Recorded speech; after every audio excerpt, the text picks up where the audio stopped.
bluffing, man. When they get the world figures, I see you bluffing, man. See, hold us on. Is that what? River turns back. The river turns back. River turns back. The whistle, what you know? Is that what? The Afro Plus, 7-pound bunnies. The dirty back. The Pentacles. The Southwest. Southwest, baby. We say Pepe. We're in the house. With some dog. Black. On the good. We gon' do? Huh? What you gonna do, Black? Huh? What you gonna do? Is that what? Go this have a second. Hey, T. Burger good. The one on O. They want that no show. What you gonna do, Bo? Is that what? The Fairfax group. The Trinidad mob. My nigga Larry got a birthday. They hell on the good.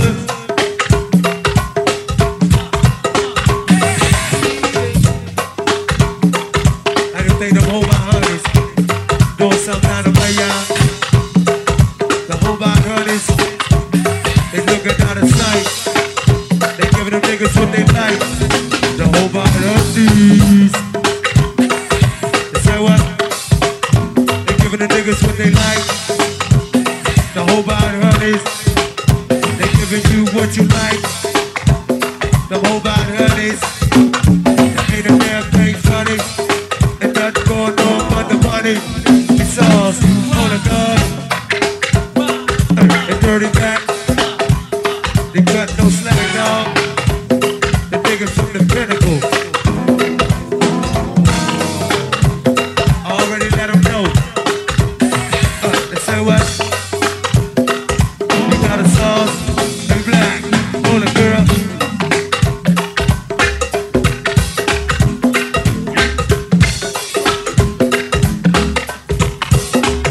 It's just you. Hey, Little something like that. I challenge Backyard. I challenge Backyard to bring this back. I know they ain't played like this in years. I know they have not played like this in years.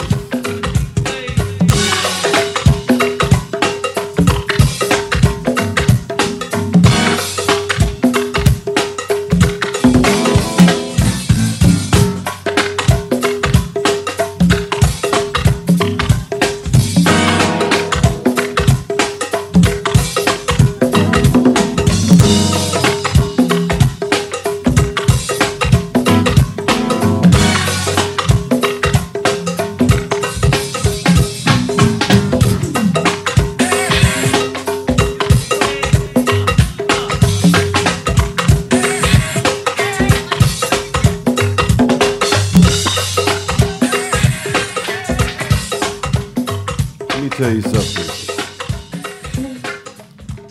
I don't care what you say. That right there, that's raw, unadulterated, pure, true go-go. Right there. You don't need a whole bunch of thrills and frills, no whistles, none of that. Just that good old percussion lot right there. What do you think, Bo? Oh, definitely, man.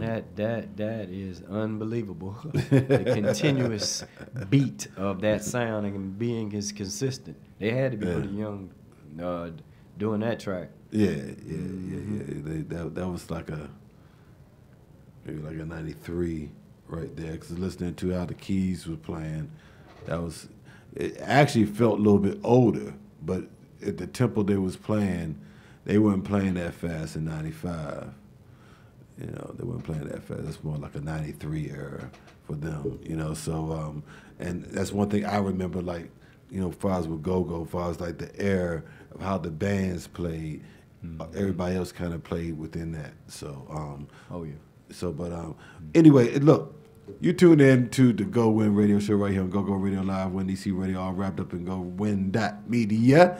And our special guest, Bo Sampson, is in the building. And I'm, like I've said before, I'm really, really excited about having this brother on because he is a treasure trove of knowledge from the entertainment industry. Okay, let's put it like that, the entertainment industry. So, Bo, do me a favor. I'm gonna introduce you just like I just did. All right. But from here, I want you to just tell everybody a little bit about yourself. You're from DC, correct? That's right.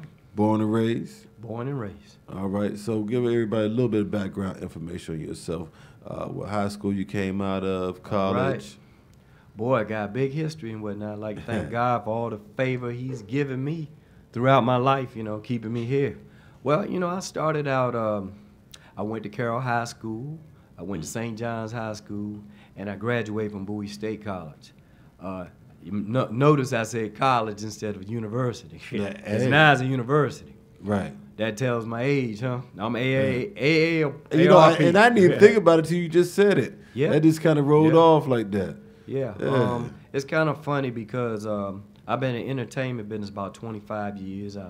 My mother and my father put good values in me, you know, so that kept me going in the entertainment business. So I wouldn't stumble into some of the things that have happened to some people, money, sex, you know, and drugs.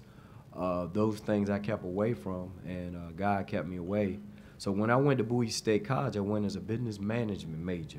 I was majoring in business. Mm-hmm. So I didn't want to do anything in my career that was what everybody else was doing. So I got in the music business by being on-job training for about a couple years, you know, helping people out for free. And then I ended up being at MCA Records for like 7 years. So I got all the music on the radio from the very start for Mary J. Blige, New Edition, Shantae Moore. Well, let me ask, let's back it up just a little bit. Okay. What was the initial itch that attracted you into not one the music industry, because that was your introduction, correct? Right.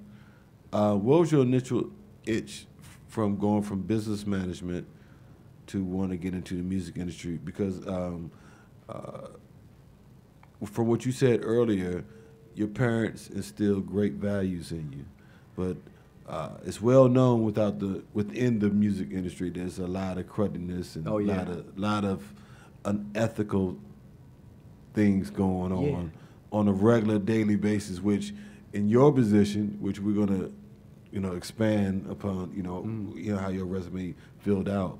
In your position, you are you're around a lot of those types of things.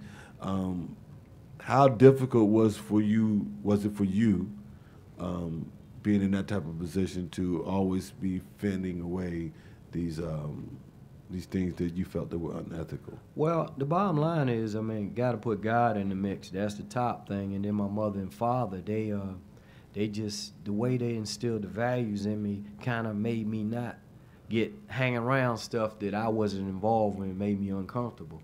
Mm-hmm. And, you know, my father sold vacuum cleaners door to door. That's how, you know, the salesmanship probably came out of me. That's how he met my mother. Sold a vacuum cleaner and himself. So that's how he got in the business. I wouldn't be here today if that didn't happen. So, you know, basically when I got at Bowie, my best friend, Marvin Hart, his stepfather was in the business, Ron Early. A lot of old heads know Ron. And Ron was pretty much the person that kind of told me what I needed to do to get in the music business. He worked with Millie Jackson, Sugar Hill Gang. I mean, he worked with James Brown. I mean, this guy worked with a lot of people. So, but why did you want to get into the music business, though? Well, I love music, you know, and it's funny because before I got in the music business, I was running around like you guys, collecting PA tapes, going to the shows, and music was just in my DNA. So I kind of didn't know where it would lead me, you know, but I just But it's kept different. pursuing. It's different. It's a lot of people that love music. Right. But not everybody wants to get into the music business. Yeah, it's a business. Yeah. It's a business. A Yeah. lot of people want to do it for show, hobby, want to brag that they doing things. I look at it as a business, and I did my research. I met people. Everybody I met, I kept the reputation of trying to keep my word. See, in this business, people don't keep their word or they don't follow through. And that made me stand out. I might not be the best person, but I kept those principles always. Hey, man, if I messed up, I forgot. You know, I didn't lie. You know, if you didn't like what I said, I didn't care. So that kind of kept me on course. I snuck into like 7 Prince shows, Purple Rain, you know. I did all kinds of crazy Cap stuff. Center. Oh, yeah, at the Capitol Center, baby. Go right in the bathroom, sit out there. They had stadium style. You know, you didn't have seats back then. Right. So I did a lot of crazy stuff to kind of meet people that were already in, because basically in order for you to be successful, you got to find a sponsor. You got to find somebody that's going to help you out. And if you help them out, you show loyalty, then they give you an opportunity in their little circle. All right. Well, since we working early, Okay. I wanna come back there because we gotta go to a commercial break. Okay, no problem. I want to come back there because I want this to be, because you also known as a mentor, and you do public speaking. Oh, yeah, as well. definitely. So within that, I know a lot of people probably looking and listening to this interview that actually want to get into the business as such as you have. Right. But the business has changed completely from when you got in to where it's at now. So we're going to get into it when we come back. You're tuned into the GoWIN radio show right here on GoGo Radio Live, WinDC Radio, all wrapped up in GoWin.media.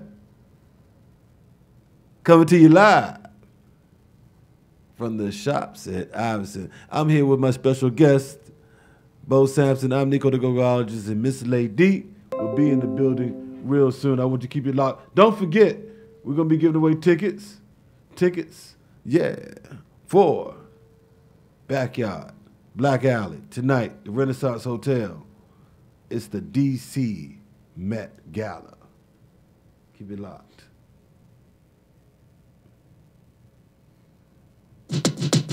Looking for a new look? Check out Hair Academy 2 in the shops at Iverson, Hillcrest Heights, Maryland. You'll get quality services done by developing stylists and barbers. Senior discounts offered weekly and free barbershop services available when you present a flyer. Chemical treatments are also available. Call 301-899-9100 for hours of operation. Hair Academy 2 in the shops at Iverson, 3705 Branch Avenue, Suite 1010, lower level, Hillcrest Heights. A new look is waiting for you at Hair Academy 2.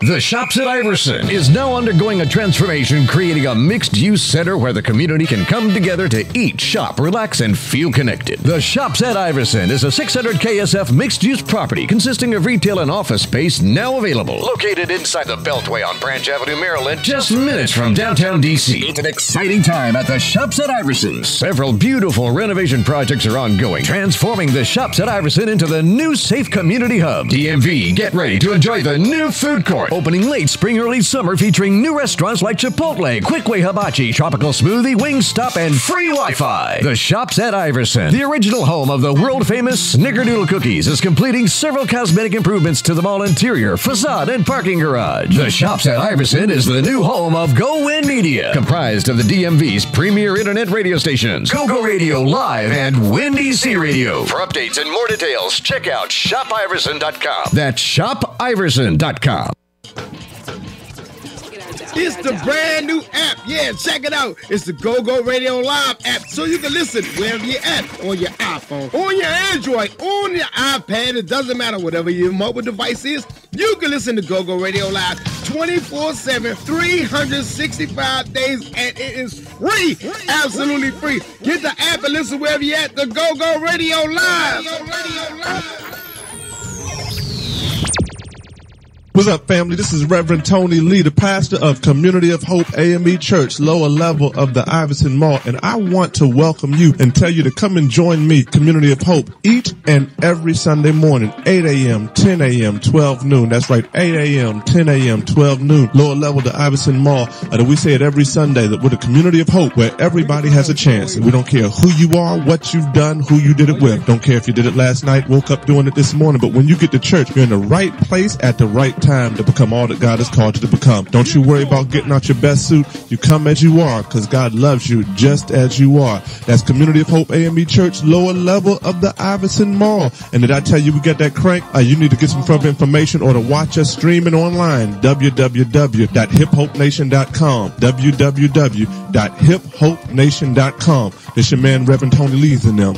All right, I'll holler and I'll see you there. You are live with the GoWIN Radio Show on GoGo Radio Live and Win DC Radio, powered by GoWin.media. On Crank Hunting with GoGo Craig, I go searching for the freshest crank on the planet. Every Saturday at 8 p.m. Eastern, I bring you 2 hours of the hottest new go-go music, go-go mashups, and bootleg go-go remixes I can find. Everyone in Jamaica want to hear more mashup of go-go tunes and other styles of music. And so do I, but the problem is I'm running out of crank, so I'm looking for a new connect. And that's when it hit me. I do what we do in sound system culture when we need producers to send us music. I'm holding a sound clash. GoGo Craig is holding a crank clash, where two songs will battle head to head to see who cranks the highest. So any go-go bands or producers who want to compete in the crank clash? King April is calling all of the bedroom producer, sound system and go-go bands to email gogocraig@gmail.com. Remixes of classic go-go songs that mash up of go-go tunes with other styles of music. A new crank clash every Saturday at 8 p.m. only on GoGo Radio Live.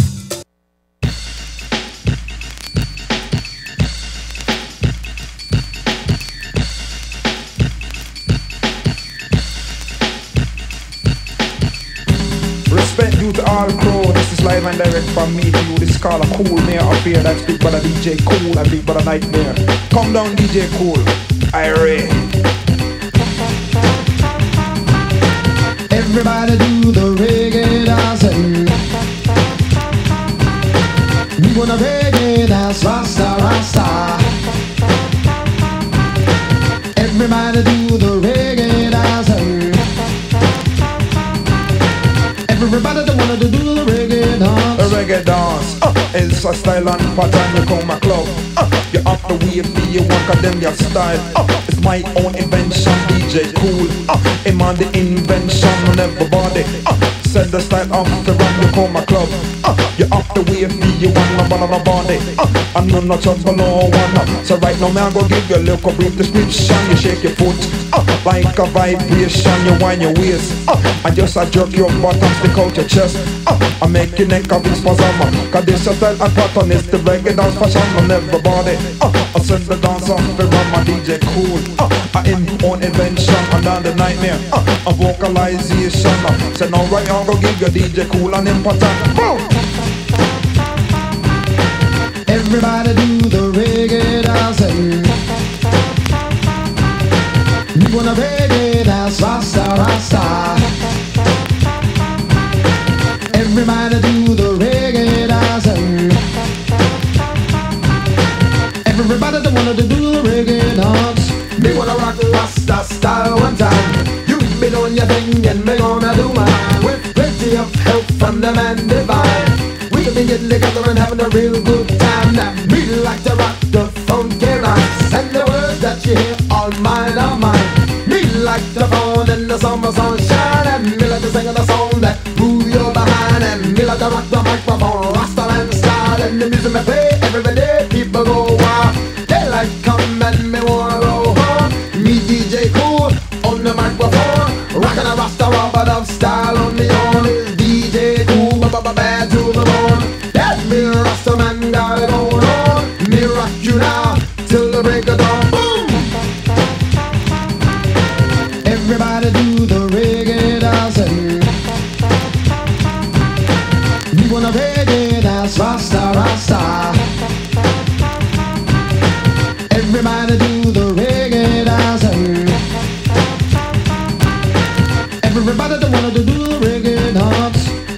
First of all, respect due to the higher power.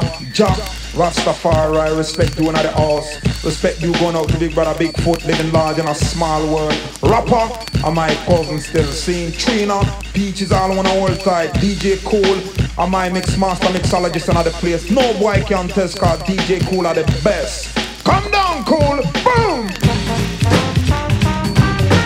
Everybody do the reggae dancing. We wanna reggae dance, Rasta, Rasta. Everybody do the reggae dancing.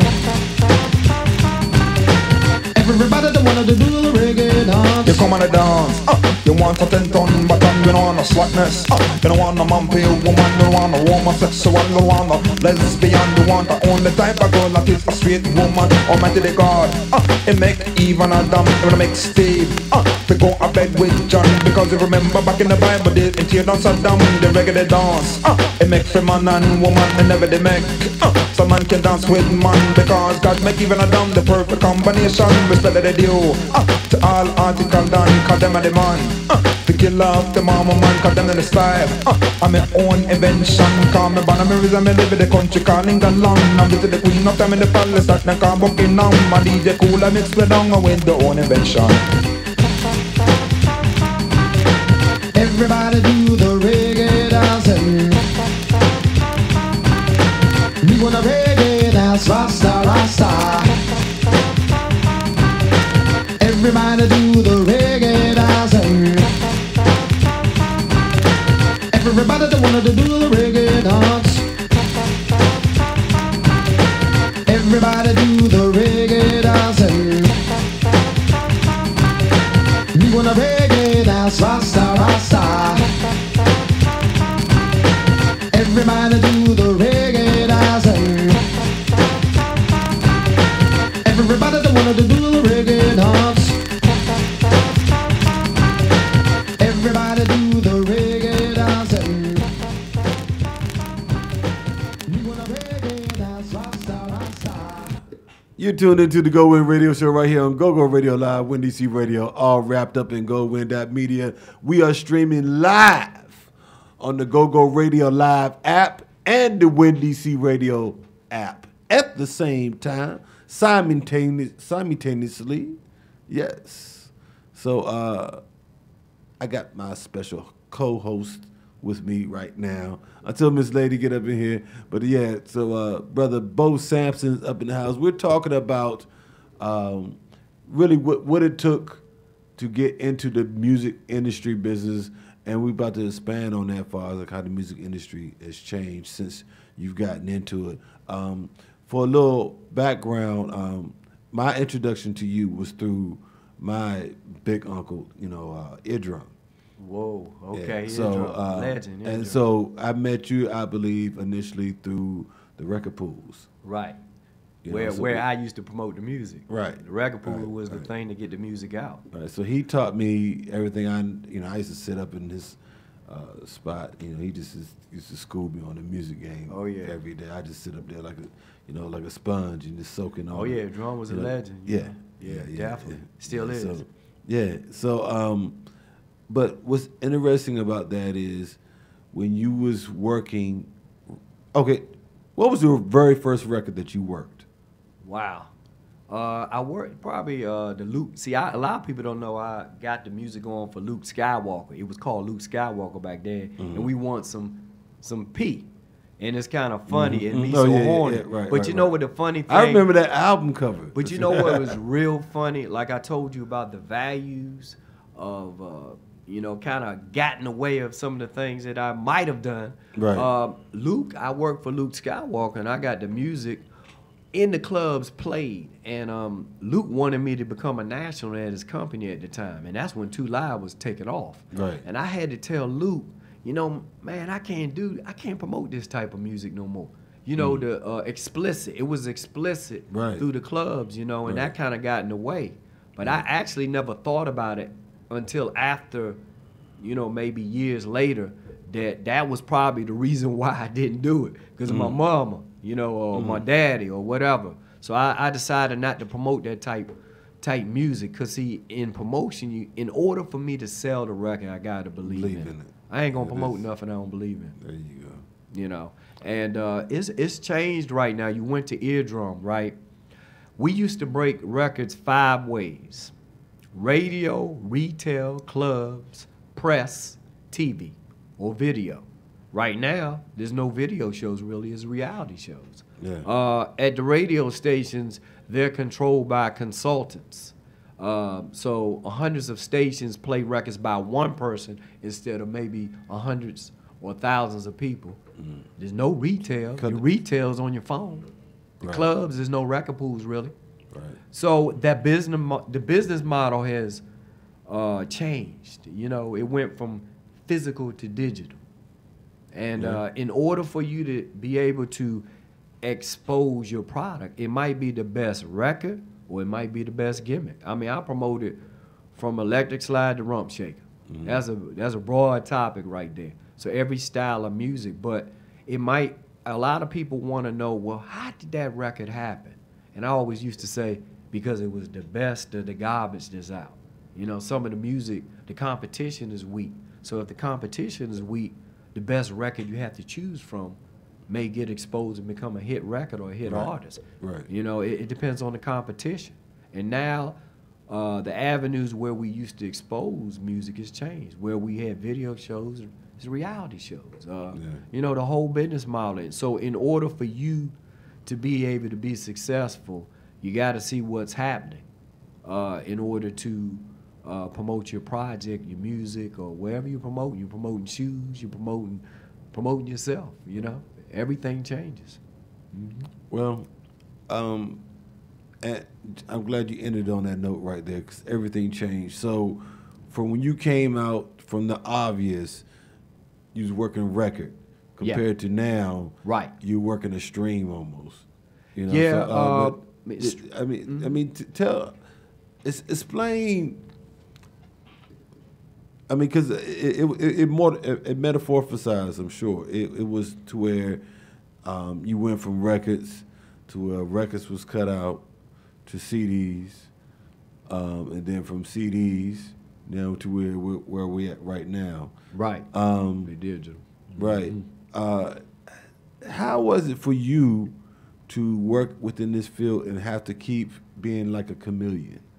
You know, man, working. You know what I mean? Because for you to have the many as years that you have in it right now, and because a lot of people don't survive in it. No, because they don't want to reinvent themselves. And the thing about it, everybody knows me as a promoter. A lot of people don't even know what I do. My family sometimes don't understand. I can tell them 100 times. You know, people think I'm hanging out with celebrities. They think I ain't got no job like Tommy or Martin. You ain't got no job. You just having a good time. But what I did is basically I did my research. Most black people do not research. They don't put the time in to find out. They getting information from other people, but I always like to be first person. So I would hang out and see what was going on and knowing things would change. So I had to evolve on not just getting a record on the radio. I booked shows, I've done management, I've done production, I did some acting. You know, I was on Chuck Brown Unsung and Wale's video. You know, I was cutting people's hair, you know, in the White Shoes video. People calling me up, man, can you cut my son's hair? Man, I was acting, man. Or I was on a TV show. So I found other ways to reinvent myself. You know, other angles in the entertainment, knowing it's going to change. Well, and that it has. What is the biggest change that you've seen within the 20-odd years that you've been in the industry? What is the biggest shift, I should say? You know what I mean? Whether it be the inception of the CD. For me, that was the biggest change, for what I did, because I used to sell go-go tapes. That's right. You know what I mean? So when the inception of the CD came in, it changed everything. You know. So, but what was the biggest change for you within the music industry that you've seen, as far as working records, not just dealing with personalities? Well, they took the personal touch out of it. You know, I used to people sometimes would get I could get a record played because people like me, but I wouldn't lie to them. You know, I just say, man, I don't know about this record, but can you help me out? Then they would help me out. So they've taken a personal touch. Well, we used to go to the radio station. Most promoters don't even go to the radio station. They email it. Right. Like if you get requests now, they don't call on the phone. They email the requests. You know, and people not coming physically. They making it like it's robotic. They're not testing stuff out like we used to. Like we used to have back in the day, do you like Coke or you like Pepsi? So you would test it out. So in order for us to break new music, the public makes the decision on what you want. We look at these TV shows like American Idol, The Voice. It used to be about the contestants. Now it's about the celebrities. You promoting the celebrity judges, but who won American Idol last year or The Voice? You know, so they're changing things around instead of getting what the people want, and really they force feeding what they think you like. Well, isn't that just the machine? Well, it's what it is. The people that are running the business, where the black people used to have their own division where they could control what we like. Now the black people reporting back to the pop people, and they're telling them what you like. See, I could get a feel on a record. A record could be in the clubs like a raw bass, It Takes Two. That record was out for like 6 months before it hit the radio. Happy by Pharrell took a year for that record to take off, as good as that record was. Really? Because the system is broke in order to expose artists and music. So we don't see as many artists break in our genre of music. Just like right now, we went from the sampling era to the hip-hop era. Now, radio stations are playing the 90s. If you listen to adult contemporary, if you say love, you R&B. If you say sex, you're hip-hop. And those are the things that have changed. So, I mean, you got to be able to stay in what's hold on. Let's back that up. Let's back that up. So there's code words in radio. Okay, wait. We jumping all over the place. We man. all Come over on the now. place, man. Come on, Bo. So, hey, look, you tuned in right now. If you tuned in right now, we are sitting with one of the premier entertainment consultants in the D.C. metropolitan area. He's the only one I know personally. So, this brother right here is well versed in the music industry, and so I want to talk about the basics with him, so that for those who are tuned in, they understand what it takes to really find out what the music industry is all about. Does your past experiences help you with how the business is ran today? Definitely. My past experience, but the key to success is continue to network, continue to research, to hang around what you want to do. If you want to be a producer, hang around in production. Read, but there are books out there that you can get, that you can further your education, because most of the people think it's based on the music. Talent is only one part of the equation, and a lot of our business is built on hype. If I can trick you to thinking that record's good, then I got you. Well, that ain't no different from Trump, but go ahead. Yeah, hype man. Yeah. He's a hype man. He's an old car salesman. Tell you what you want to hear. But you know what? What does a car salesman always do? He have you looking over here while something else is right. over there. Yeah. See, my thing is you got to read between the hype. Matter of fact, if I call myself one thing, I call myself the hype detector, because I can read between the bull. Right. And you got to be able to do that in life. Right. Whether you spiritual, whatever, you go to the Bible, you ain't going to be able to tell who's who. Yeah. You know what I'm saying? So you got to be able to not go by what people say all the time. Most black folks, and the reason why we don't sell like the pop is because black people want you to reprove yourself. I work with Patti LaBelle, Gladys Knight, all these people. You would think that every time they come out with new music, our community would support them. They don't support them. They'll go to shows, they ain't gonna buy that new record. And the buying pattern is different. It's like you have to reprove yourself. That's important that you said that right there, because I I mean, I wasn't going to go there, but we there now. Black folks, I've always, me and Miss Lady have always said this.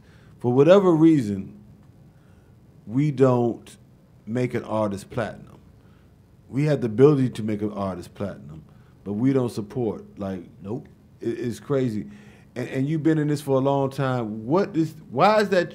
You have to see why that trend is like that. Well, I discovered that in our culture, people they don't want to take a chance on something that's not for sure. So they rather have somebody, and more people in our community are followers than leaders. They copy whatever. Whether it's putting a tattoo on your face and they think that's the end thing or whatever, they think that's what you need to be accepted by, and those things change. Most things go to 3 to 5 year cycles, whether it's hot or cold. If you're going to be hot, you're going to be cold. Every seasons change in the year, spring, summer, fall, you know what I'm saying? So our problem with our culture is we don't want to give people a chance. We want to be for sure. Where in the pop culture, if they hear one record one time, they'll buy the catalog. I work with New Edition, BBD. These guys have followings, but I don't think that they can sell out stadiums if they went away for like 10 years, where the Who or Rolling Stones, they could be gone 10 or 15 years. Man, as soon as they come back out, the pop audience will be at the stadiums. They'll follow them. Like if you go to a jazz show, we create it and they take it. We created rock and roll. We created jazz, the blues. If you go to these big stadiums, it'd be all Caucasian, mostly following these people. Yeah. So why can't we support, stuff that we created? They take it. Hottest R&B singer is white. I'm just coming at it real. So our buying patterns are different.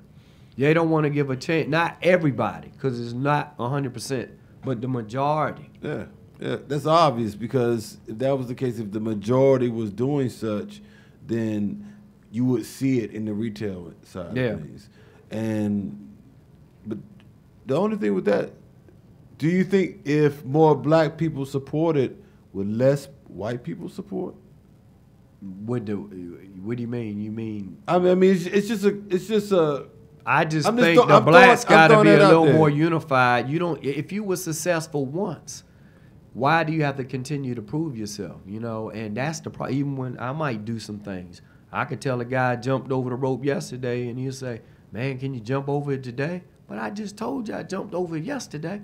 It's like I got to reprove after I already got a track record. But sometimes our culture wants to be sure instead of, man, why don't you just support the person? So why are we so hard on ourselves? I just think that it's just embedded in our culture. Everybody want to be accepted. They worried about what people think. So you're saying it's basically in the DNA, huh? Oh, it's definitely in the DNA. So we wake up gritting. Yeah, well, like I said, it's in our culture now. Not everybody, because some people out there that support music, but sometimes everybody fails at something. So at some point, you got to try it. If it doesn't work, then you try it again until you get it right. And we don't like to be unsuccessful. We worried about what people think instead of just, hey, man, I tried, it didn't work. I try it again, give me some support, So, even with the go-go music, we can talk about that all day.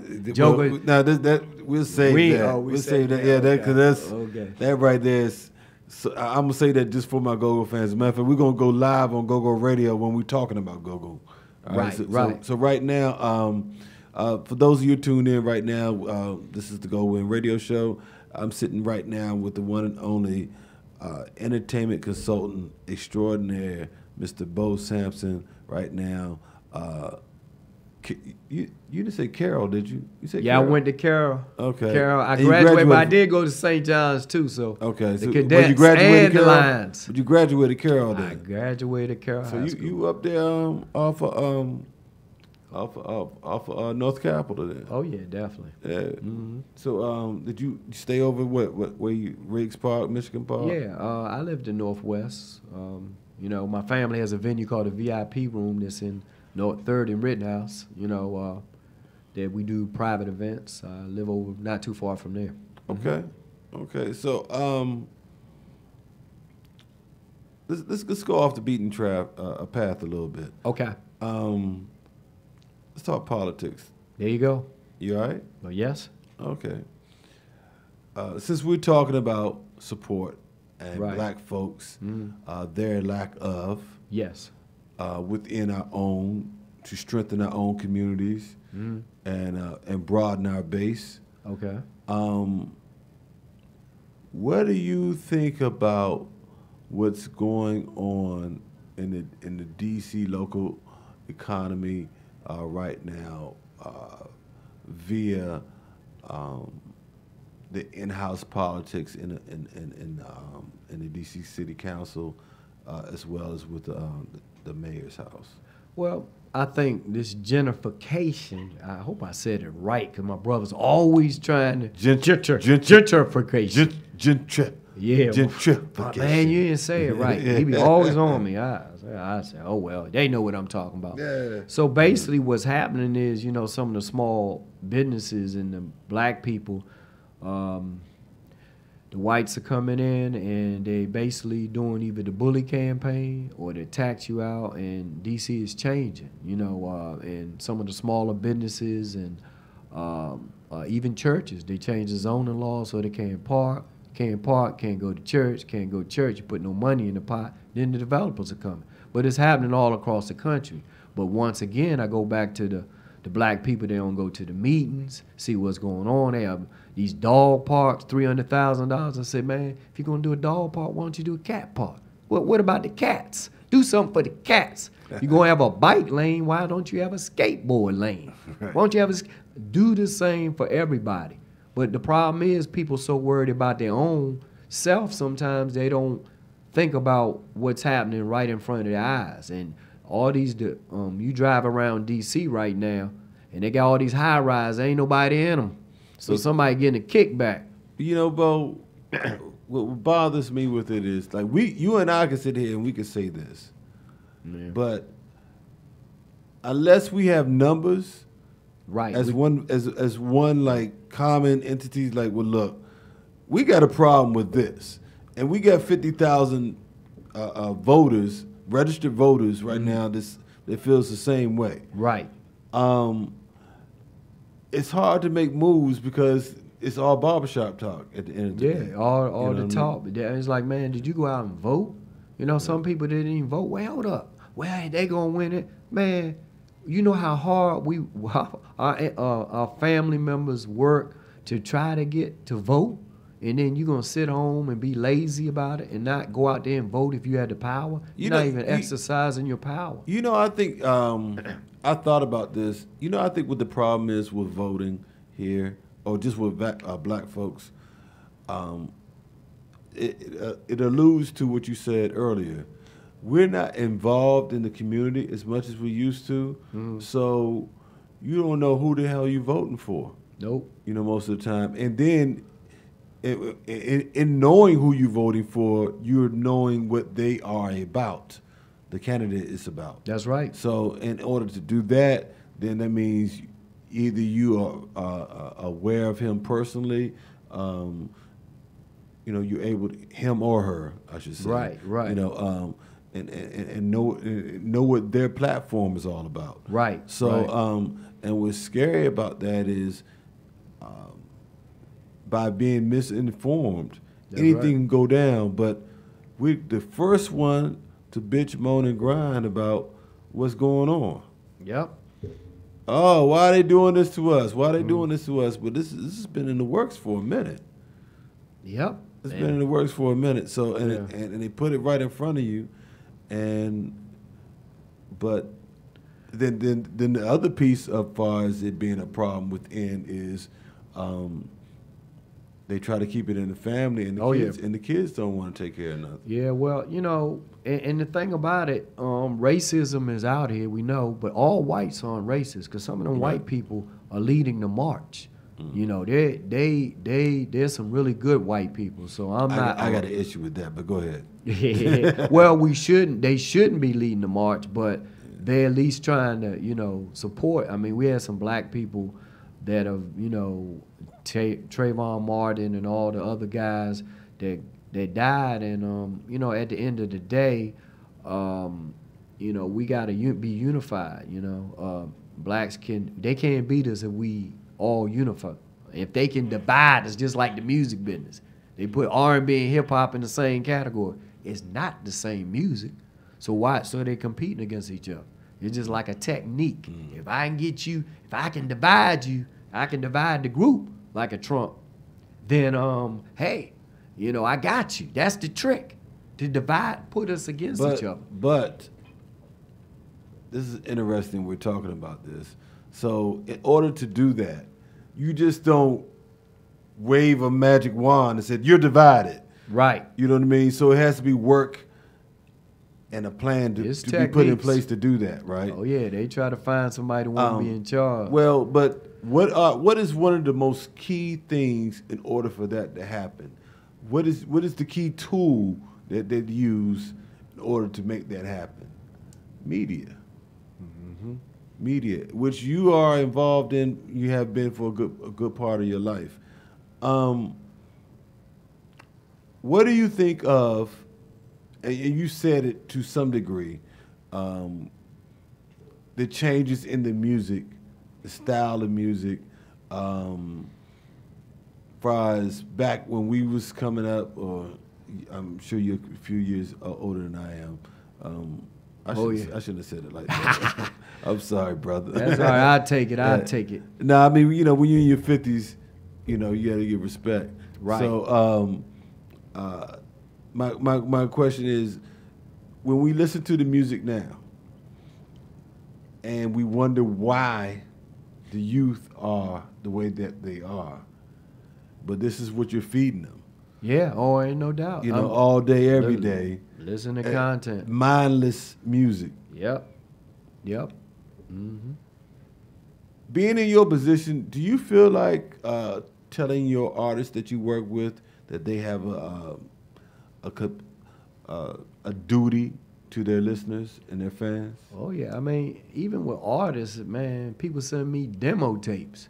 Hey man, I can't promote that. Listen to what you talking about. All you doing is following what somebody did. I mean, hip hop music. The thing that changed it, really, it was the churban stations like a PGC and Hot 97 that really got rap music out there. It wasn't the urban station. We created it, but they didn't support it in the beginning. Tone Loc, Run DMC, the black station wouldn't play. They jumped on the bandwagon when it got hot, just like when the Capitals won. You didn't see, see all these guys down there. Ain't nobody talk about the Capitals. Hold up, Bo. I look on TV too. Wait, hold up, man. You like the Capitals after Bo, 2 weeks? When I say that, they want to attack me. I don't care. They want to attack me. Name 3 players on the Capitals Thank team. you. That's can't what I name. said. You know, bandwagon jumpers, man. Oh, man, the Capitals, man. You know, but people follow everything. So with the hip-hop music, what they did, when it elevated, they changed the content of what they talking about. And if you listen to it, man, we have an event at the VIP room, and there's somebody under 16. They want to hear what they hear on the music. And some of the content of the music is terrible. You know, it's subliminal. You know, even with the devil thing. Don't even get me started. You know what I'm saying? Because the devil is out there. There's devil worship in the music across the country. Well, real quick, before we go to break real quick. Yes. But within that, within those standards that you have. Yes. All right. Is it hard to make a living? Well, it's not hard to make a living as long as you keep your principles straight. I'm talking about. You talking about on the music itself? Yeah, because everybody's it's doing so it. slanted. Well, the industry gonna is sell so your soul. slanted. You're gonna say you're gonna talk about you know, our women. You know, what kind of standard you got? If I gotta lose everything to promote that type of music, drugs and women calling the B words and all that, man. that ain't how I was brought up. I'm not gonna promote that type of music. If I don't believe in it, I ain't gonna promote it anyway. I'll tell you in a minute, you know. And I think the young people need to reevaluate that. I mean, you know, the reality shows on they're scripted. The NBA housewives are not married to the housewives. So they got y'all watching something that ain't even true. Locked in. They're scripted. All reality shows are scripted. Yeah. They just got real people and make you think they real. Hey, so you gotta read between. Shout out to Flavor Flav that said all of this. Oh yeah, Flavor Flav. He said all of this off. I mean, Flavor Flav, man, y'all women chasing Flavor Flav. Yeah, but and was selling it. I remember how hot that was at that time. Like everybody, you had to watch it on Sunday. You was watching. It's crazy. Crazy as I don't know what. And look how many people made money coming off that show. Yep. From all those strippers and was it Delicious and all of them. Flav set something up, and then he set a trend from there on. But that, from what you're saying right now, and it makes all the sense in the world. Basically, we have sold our souls in order to be a pawn in the whole game. Yeah, look at BET had this show called Killer Curves. Women are injecting their behinds to make it bigger. You know, you can get it on demand. It's by Carmela Anthony's wife, Lala. She produced it about, you know, hey, look, you know, you can inject yourself, and K. Michelle injected herself. Now she got complications, health complications, because she wanted her butt to be bigger. Like I always say, never trust a big butt and a smile. That's what I live by. Never trust it. That's the record I promote that saved my life. Like the DJ Save Your Life, Poison saved my life. Poison. Hey, look, I wish we could play that right now. But look, I got a song. Since you are who you are, and I really want to get into it about far as how you pick records. Right. What you know is going to be a hit. Yes. And your track record. Yeah. Mm-hmm. You know, of the songs that you have worked with and the hit songs. Mm-hmm. So, but this is a song that I've been behind for about probably about 4 or 5 years now. Okay. I just thought about it. Tell me what you think of this song by a good friend of mine. You probably familiar with him. He worked with Chuck Brown, and he helped write It's Love. And I'm talking about a brother named Uno Balls. All right? Check this out. You're tuned into the GoWIN Radio Show right here on GoGo Radio Live. Win DC Radio, all wrapped up in GoWIN.media. We'll be right back with you. Check this joint right out.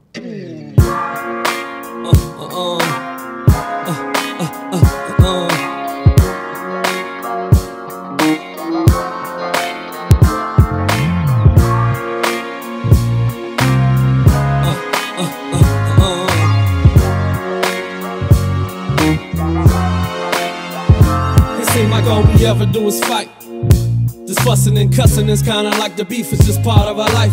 I'm always on the go and out in the streets late at night, but the streets is how I eat, and you think it's a double life, so I think I need to leave. You stay here and I'ma do me.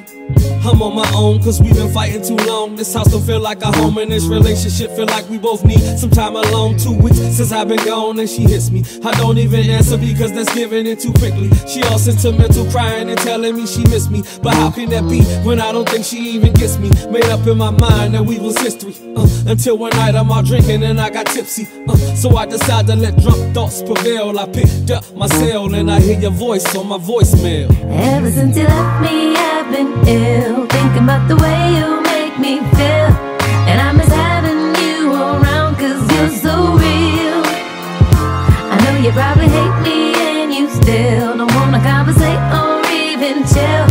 But if you ever start to wonder how I feel, I do love you still. She made some changes in bettering life so she can better mine. Splurging with other women, that was the waste of time. You never miss a wonderful woman until she's gone. I miss the pictures and emails when she away from home. I got the word, she moving on, I took it pretty bad. So tell your mom to still enjoy the little bond we had. Reminiscing on moments we could have made forever. I guess you couldn't man the seasons of a stormy weather.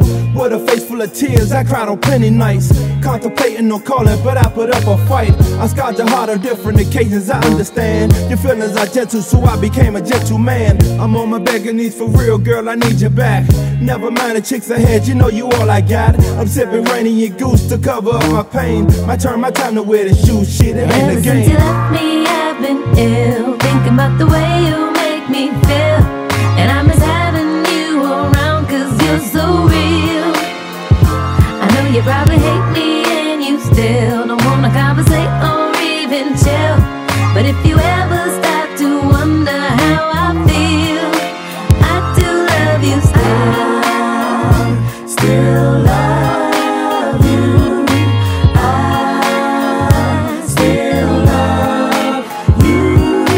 I still love you. I still love you. Now the moral of my speaking is, if you got somebody you love, then you should keep them. You better cherish it before somebody sweep them. Off of their feet and they jump in the broom leaping. You can't believe what you're hearing out in the streets, and you know they gossiping, trying to get you to beefing. Before you leave and fight or end up in jail, let cooler thoughts prevail and you won't hear that voice on your voicemail. Ever since you left me, I've been ill, thinking about the way you make me feel. And I miss having you around, cause you're so real. I know you probably hate me and you still don't wanna conversate or even chill. But if you ever stop to wonder how I feel, I do love you still. I still love you. I still love you. I still love you. I still love you. It's hot new music.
Tell me what makes the world go round and what's the way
love, love. Tell me what you want. That's what we got. That's what we need. Say it with me. Baby, that's how it is. That's how it's supposed to be. We all need it. Tell me what makes the world go round and what's the way you found. Say it for me.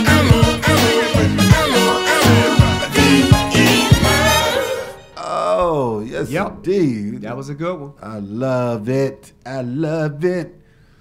Hey, you tuned into the GoWIN Radio Show right here on GoGo Radio Live. Win DC Radio, all wrapped up in GoWin.media. That right there was Love, featuring Jill Scott. And prior to that, that was my main man, Uno Balls, Love You Still. Speaking of Uno Balls, he is the brother who's putting together this event for tonight. Tonight, the DC Gala event down at the Renaissance Hotel. You want to be there. Backyard, Black Alley. Backyard, Black Alley. We have tickets right here, right now. Matter of fact, we're gonna do a trivia question with Mr. Bo Sampson, who is our guest today. But even more so, my co-host is here. And looking good. Yeah, boy. She is in the building.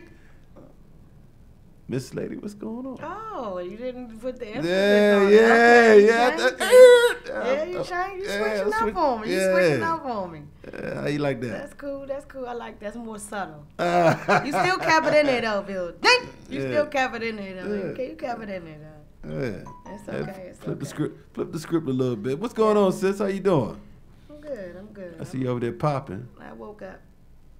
Yeah. A lot of us can't. A lot of them can't say the same. Right. You know, so I'm good. What you been doing, man? What's going on? I ain't seen you. You didn't come in Tuesday, so I'm feeling well. Yeah. I'm feeling well. Yeah. Okay. Have to take your days of rest. I hear you. Oh, I can't. I can't. Yes, you can. Nah. You take Wednesdays off. Yeah, but that's really going to change when school comes out. Right. Yeah. I mean, that's supposed to be family first. That's right. That's right. Wednesday's my family day. Family first. But speaking of family. Yeah, I want to say, speaking of family, I wanted to ask Mr. Sampson, how does family work in the entertainment business? How does that work? How does my family? No, I'm just saying. I mean, with you personally and with an artist, like how would family fit into that? Can you have a family? Can you have a personal life and be successful? You can have a personal life. You just gotta have somebody support your vision. As far as your immediate family, and that's what's happening. With me, with my family, I don't have any children, but at least I wait every Father's Day on the porch. Ain't nobody showed up with no balloons. But other than that, the support is family's important and friends, and you develop all different types of relationships with people because it's a people game. Everything's revolved around people. And like you said earlier, you've been, for lack of a better term, you've been transparent your whole life. And people respect that. Well, I appreciate it. Even though we know, and I made mention of earlier, and I hate to be the one to always put the dark light on things. But, right. It's we all know the music industry, at least the entertainment industry as a whole. Oh yeah. Is very dirty. Yep. So you can't get caught up into it. But with that being said, your moves in the game, and we talked about it, from you working your first record. What was the record that you worked that you're most proud of? Whoa, that's a big question. I done worked thousands. Wow, of that's records. a loaded question like that. Yeah. But I mean, something that you said, that you felt like this was my baby right here. I believed in it when nobody else believed in it. Let me give you a quick story. And I'm not even trying to claim that I'm anywhere on your level. Oh no. But you remember Carlton Tucker? Oh yeah, that's my buddy. Yeah. So Me and Carlton brought me into his store, Manatee Music Box. Yes. On 14th. And, Great store. He brought me in because he didn't know the go-go industry. So Okay. he wanted me to, and I facilitated the go-go industry, or the go-go music in his store.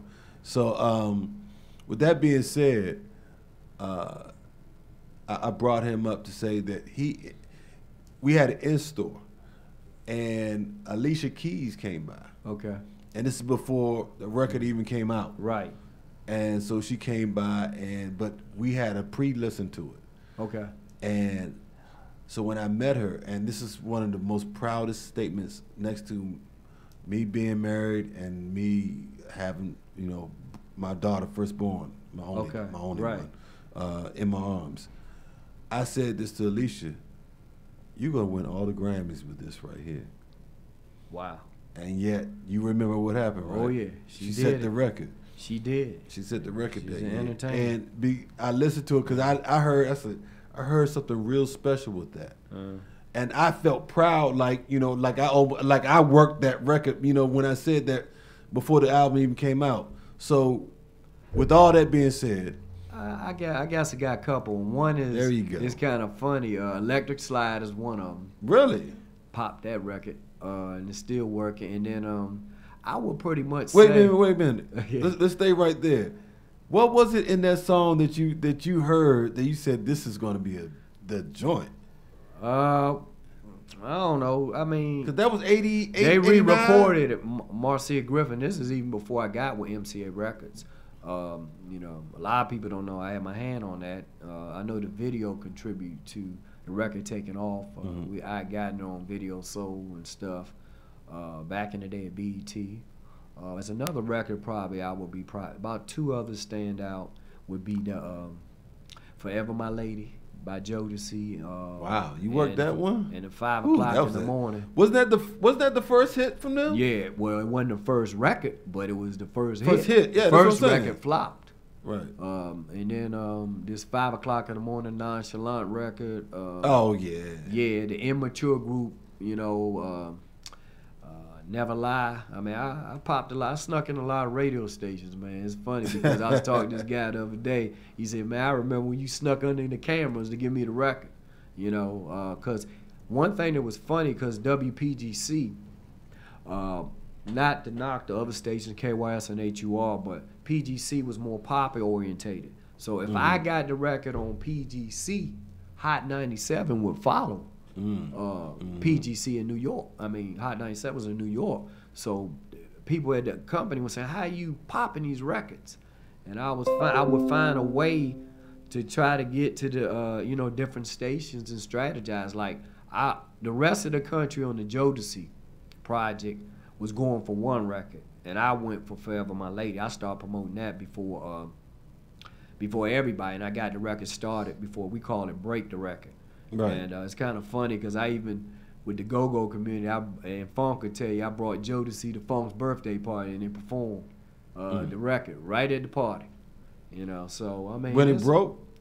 Well, the record was hot then. Okay. But they came to a Funk from Rare. What was it in that? Because was Drew Hill out at the time? Well, they weren't out. They weren't out when Jodeci. Okay. Drew Hill so they was came in after. Jodeci. They came after him. Yes. Okay. The sound so, of Jodeci. but what was it in the sound, or did you just have a relationship that you knew about Jodeci coming up through the camp? But what was it about that? Because they started a trend there for a minute. Well, the look and everything. Everybody said, man, y'all got to dress in suits. They were dressing hip-hop. Right. And see, the thing about it, people didn't think they could sing like they did. They went all around the country. It started Jack the Rapper. The old heads did really in the music business. Jack the Rapper was the music convention in Atlanta that is probably the blueprint for all the parties. The day party. Day party came from Jack the Rapper, not CIAA. CIAA, everybody, oh man, going to the day party. Right. Another trend with the black folks. They see something work and they copy. Oh yeah. Oh man, I'm gonna do a day party. I'm gonna do a white party. All that stuff came from Jack the Rapper, as far as I'm concerned. Is that the name of the event? Yeah, Jack the Rapper was a music convention in Atlanta. It was a magazine, and this guy Jack the Rapper, who was a famous radio jock, People can look it up, Google. That's where everything started. You know, the Tom Joyner Cruise, Steve Harvey, all this stuff was modeled after that Jack the Rapper convention. And was that label based or was? Well, it's magazine. It was a magazine Okay. that had a record labels would support the magazine to create the hype. Like right now, I would say Essence Festival is where they launched the black products. So there was a launching pad in order to launch the artists there, the music. Now, right now, as we update 2018, Essence Festival has a convention where they launch music, product, anything. It's a lot of black folks there, and that's where the word gets out. So you got to find a way to. It all starts from the streets. Right. You understand? So it got to be some hype, word of mouth coming from someplace. But doesn't it have to be a contribution of select individuals that get behind it in order for it to be successful? Well, money has to be part of the issue, an investment. You know, everything is based on time. You got to have the tools, you got to have the material, you got to have the energy, you got to have all that spells out time, you know, in order to make something happen. If you don't have the money and the resources, you might not get but so far, you know. Well, you have to invest in yourself. Well, I say that to say that with records like Forever My Lady, which was so huge, and you got out in front of it before everybody else. Yep.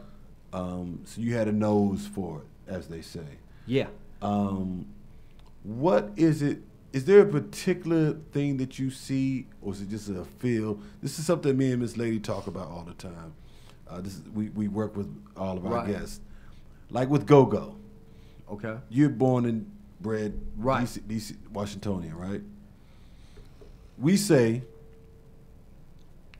if you don't come up in Go-Go, and we can simplify it all the way to where it really came out. You know, all the key groups came out of Southeast DC. Right. But if you don't come up in Go-Go, you can't just come in it and know it and feel it and play it. Right. Or just really get into it like, this is me, if you don't come into it. So what you do, what is it that you see or hear that you know, like, you know what, this is going to be the jam? Well, what I used to do, we would always get records in advance. Like I might have the new edition out before anybody else. Right. And I would play it for the average person. If it came back 99%, not my family and friends, that the people like this record, then I knew I had something. Even though I do take myself out the equation sometime and say, yeah, I like this, but let me see what somebody else. So you basically test all the records.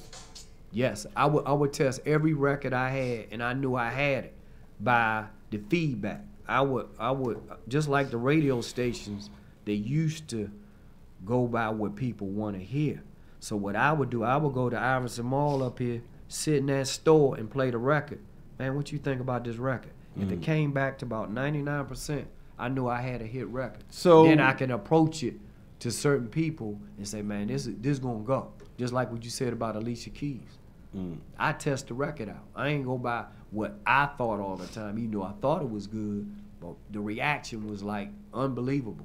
So it's not as much you, more so than you doing the proper footwork. Right. You got to test it out. I mean, but we don't have a lot of testing grounds now. It's kind of it's kind of smurred. Like I was telling you about with retail. I'm gonna tell you guys a couple tricks on the Go-Go radio. Sometimes the record company would give the music away free at the retail store. And back in the day, the radio stations would call the retail store to see what the feedback was. So if I gave 1 million records away for free, if I was Def Jam Records, gave it away for free, and everywhere I called, they said it was selling, they put the record on. Because radio is the last to know if the record's a hit. Now they got it in reverse. The clubs, the retail, the TV would tell them, this is what's hot. Now what radio does, they play the record, and I got the club jocks, the same club jocks at the radio station. Most of them play what they already playing, so they getting the music from the radio instead of they're not breaking nothing. They ain't breaking no records, Right.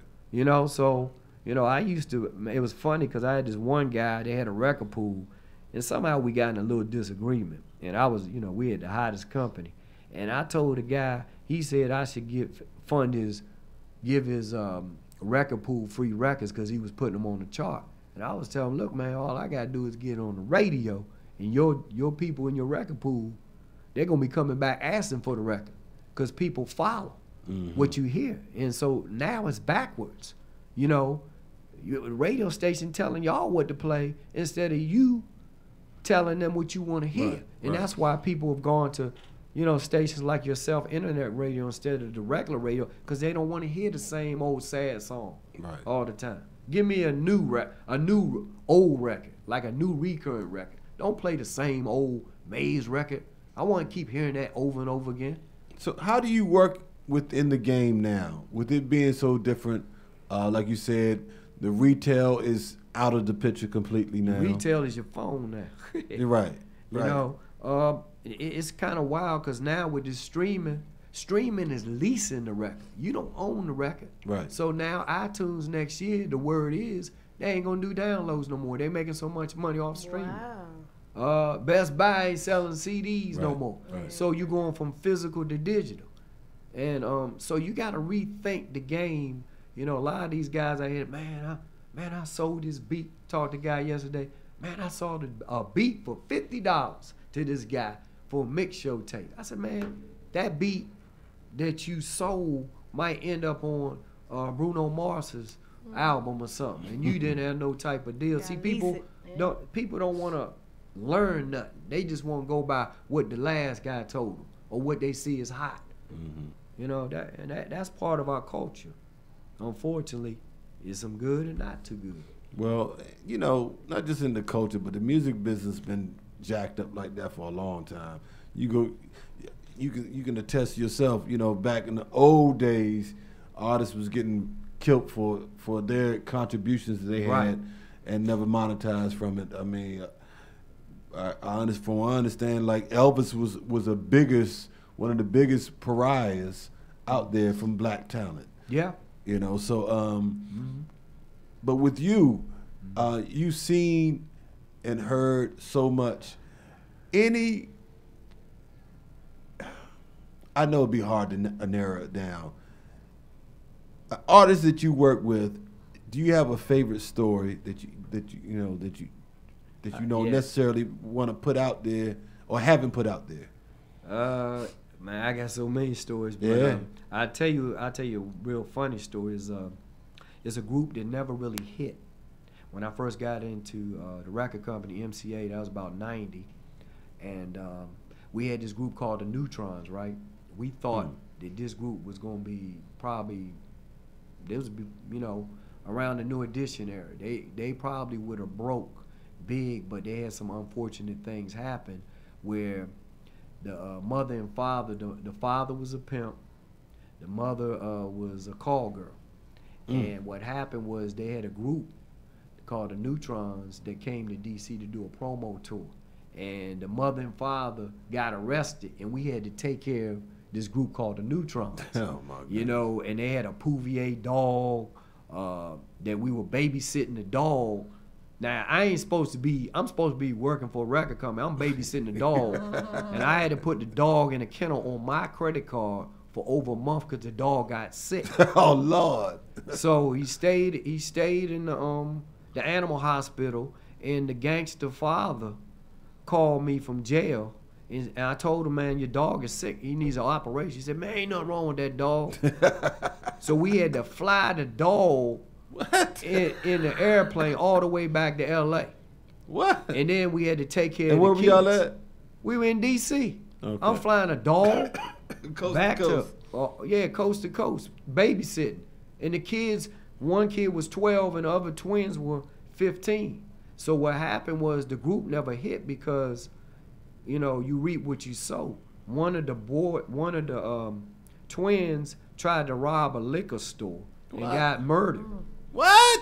Yep. So that ended the group, and then the father came to the funeral in shackles to see his son die, and it broke the group up. Patti LaBelle came to the funeral, sang at the funeral. Wow. And then this same guy that was a gangster threatened to blow up MCA Records. Threatened to blow them up, and they had to bring in some of the guys like a Mike Conception in to kind of, man, I'm telling you, it was a crazy, crazy time. That's kind of one of my favorite stories, but I got a lot of them. It's crazy, man. I'm trying to write a book now, man. I know that's right. Yeah, you trying better to get it out. You better. Got a lot of stories, Look man. it up and said, I'll give you a go-go story real quick. It's real quick. Boy, that's the perfect segue. I was getting ready to go in that direction. Okay. So what happened was, it's kind of funny because it's a real quick one. I was working with Sugar Bear from Experience Unlimited, the world-renowned Sugar Bear, the Jizz, the Wiz at the Jizz. They did this past Sunday. Did you check it out? No, I didn't. Okay. I know it did well. But anyway, so I met with Fantasia's manager, this guy named Brian Dickerson, and I told him, man, we should do a song with Sugar Bear and Fantasia. He said, oh, man, that's a great idea. So he never called me back. But then I go down to New Orleans. They're on stage doing the butt in overnight scenario at the Essence Festival. You on YouTube right now.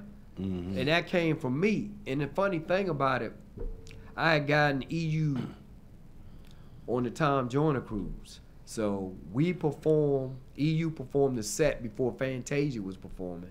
So we finished early. And I told Juju and everybody EU, Fantasia gonna do the butt. So what happened was, pop, pop, pop, pop, pop. Did you hear the drums? Wait a minute, she gonna do it after EU played it? Well, she didn't know EU was on the cruise. We were in a different section of the boat. So she didn't even know EU was there.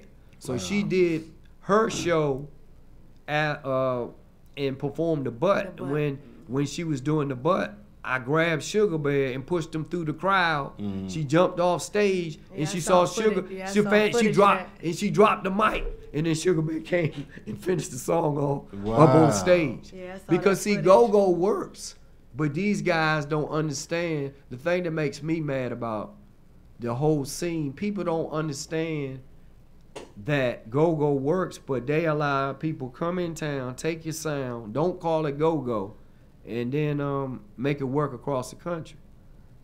So that's one of my go-go stories. Speaking of your go-go stories, we got a hot song out right now. First song that's been in terrestrial radio rotation in quite a long time, which is a darn shame. We can talk about that as well. Okay. You get the station ratings, right? Right. So who's number one right now?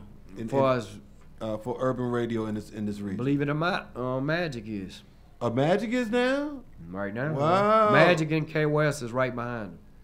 What? For how long? Well, they do things different with the rating system. They don't do Arbitron. They do these PPMP, the meters that track you. It's like a computer that tracks to see who's number one, and whoever's number one can charge the most for advertising. Right. That's where it used to be. Right. But right now, Magic is from the book coming out. So when did HUR fall out? Because I know they was number one for a long time. Well, it goes back and forth.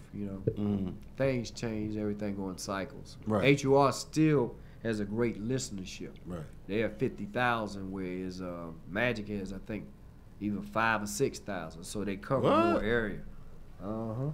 Yep. Yep. So HUR has 50,000 listenership?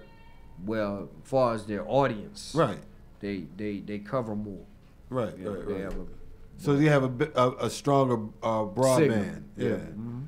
So how did coming out of Howard, how is that possible? Well, things there, like I said, flip back. You got two syndicated shows. People, Steve Harvey and you got Michael Baisden. Right. So right now, maybe the people are not into the syndicated as much as they're into the personal touch of being local. I think they had a long fad. You know, it's like a fad. Everything changes. You know, so you know. Because at one time it was HUR's thing for them to be strictly local.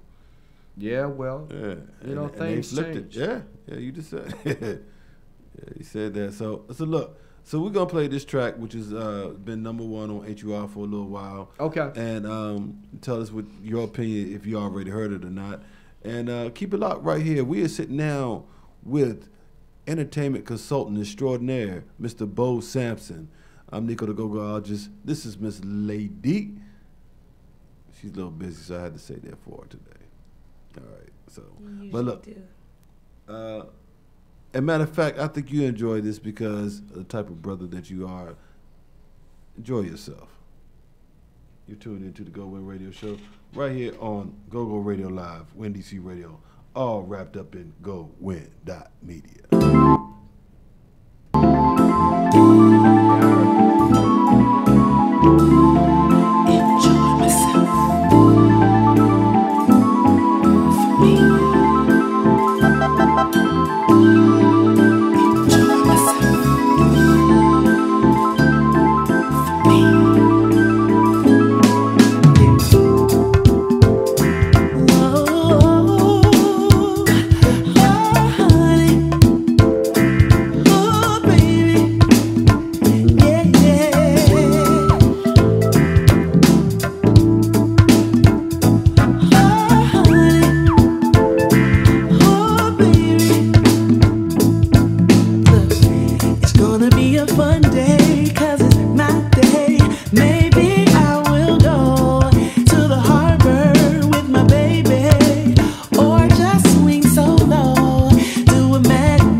Just do me a favor.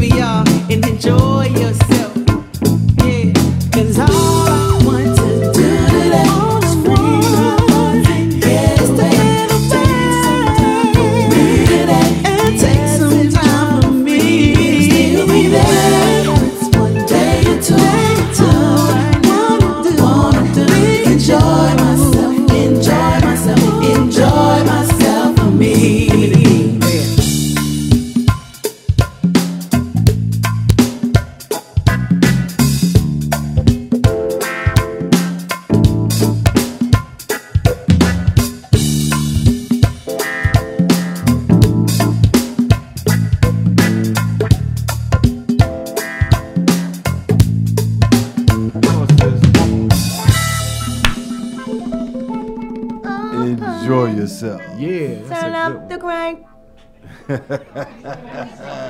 You're tuned into the GoWIN Radio Show right here on GoGo Radio Live. Win DC Radio, all wrapped up in GoWin.media. Yeah. So corny. It's so corny. Oh my goodness. Yeah. Oh, honey. Oh, honey. All right. Hey, I'm the Googleologist. I got my co-hostess, Miss Lady, in the building.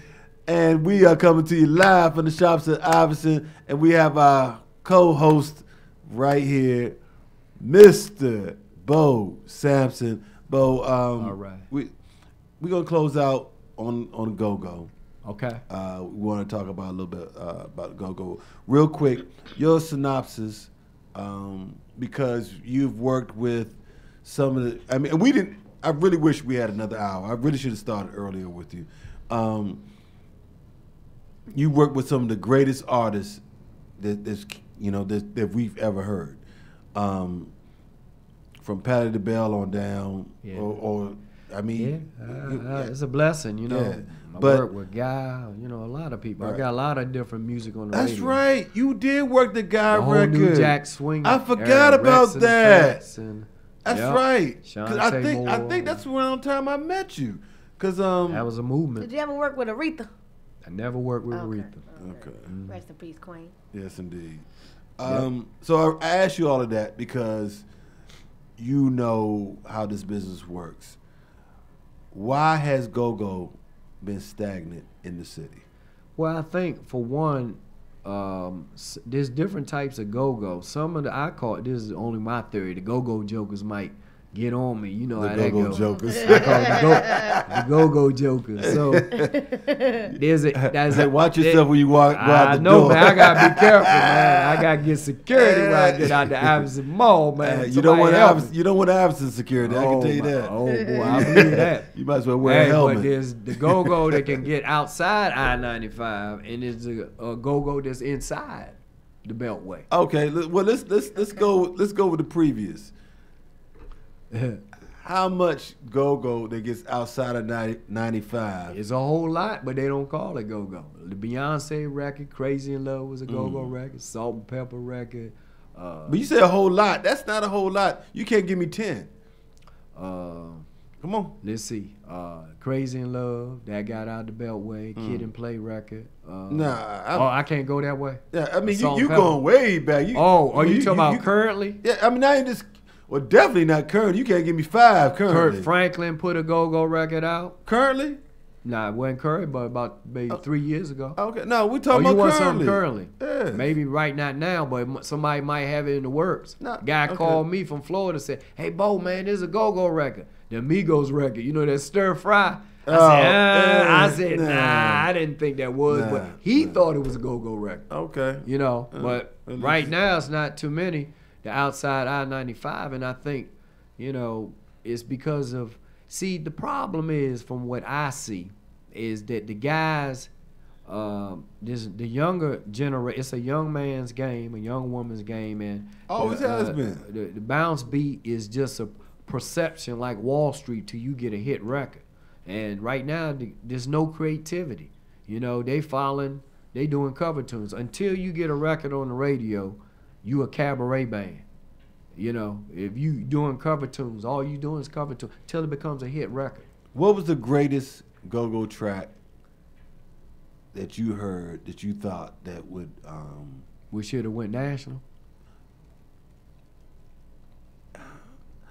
Give me both. They should have went national, and what was the best one that you heard that actually did hit? I didn't think Go-Go Swing really went national. That's probably the best production across the board. The biggest record is The Butt, by far, outside of I-95. And Trouble probably had the most creativity. Ray Essence had probably the most street element, in my opinion. They could have broke big, matter of fact, Ray Essence was signed to MCA for 4 years, didn't put a record out. And, it's real funny because at the time when I was...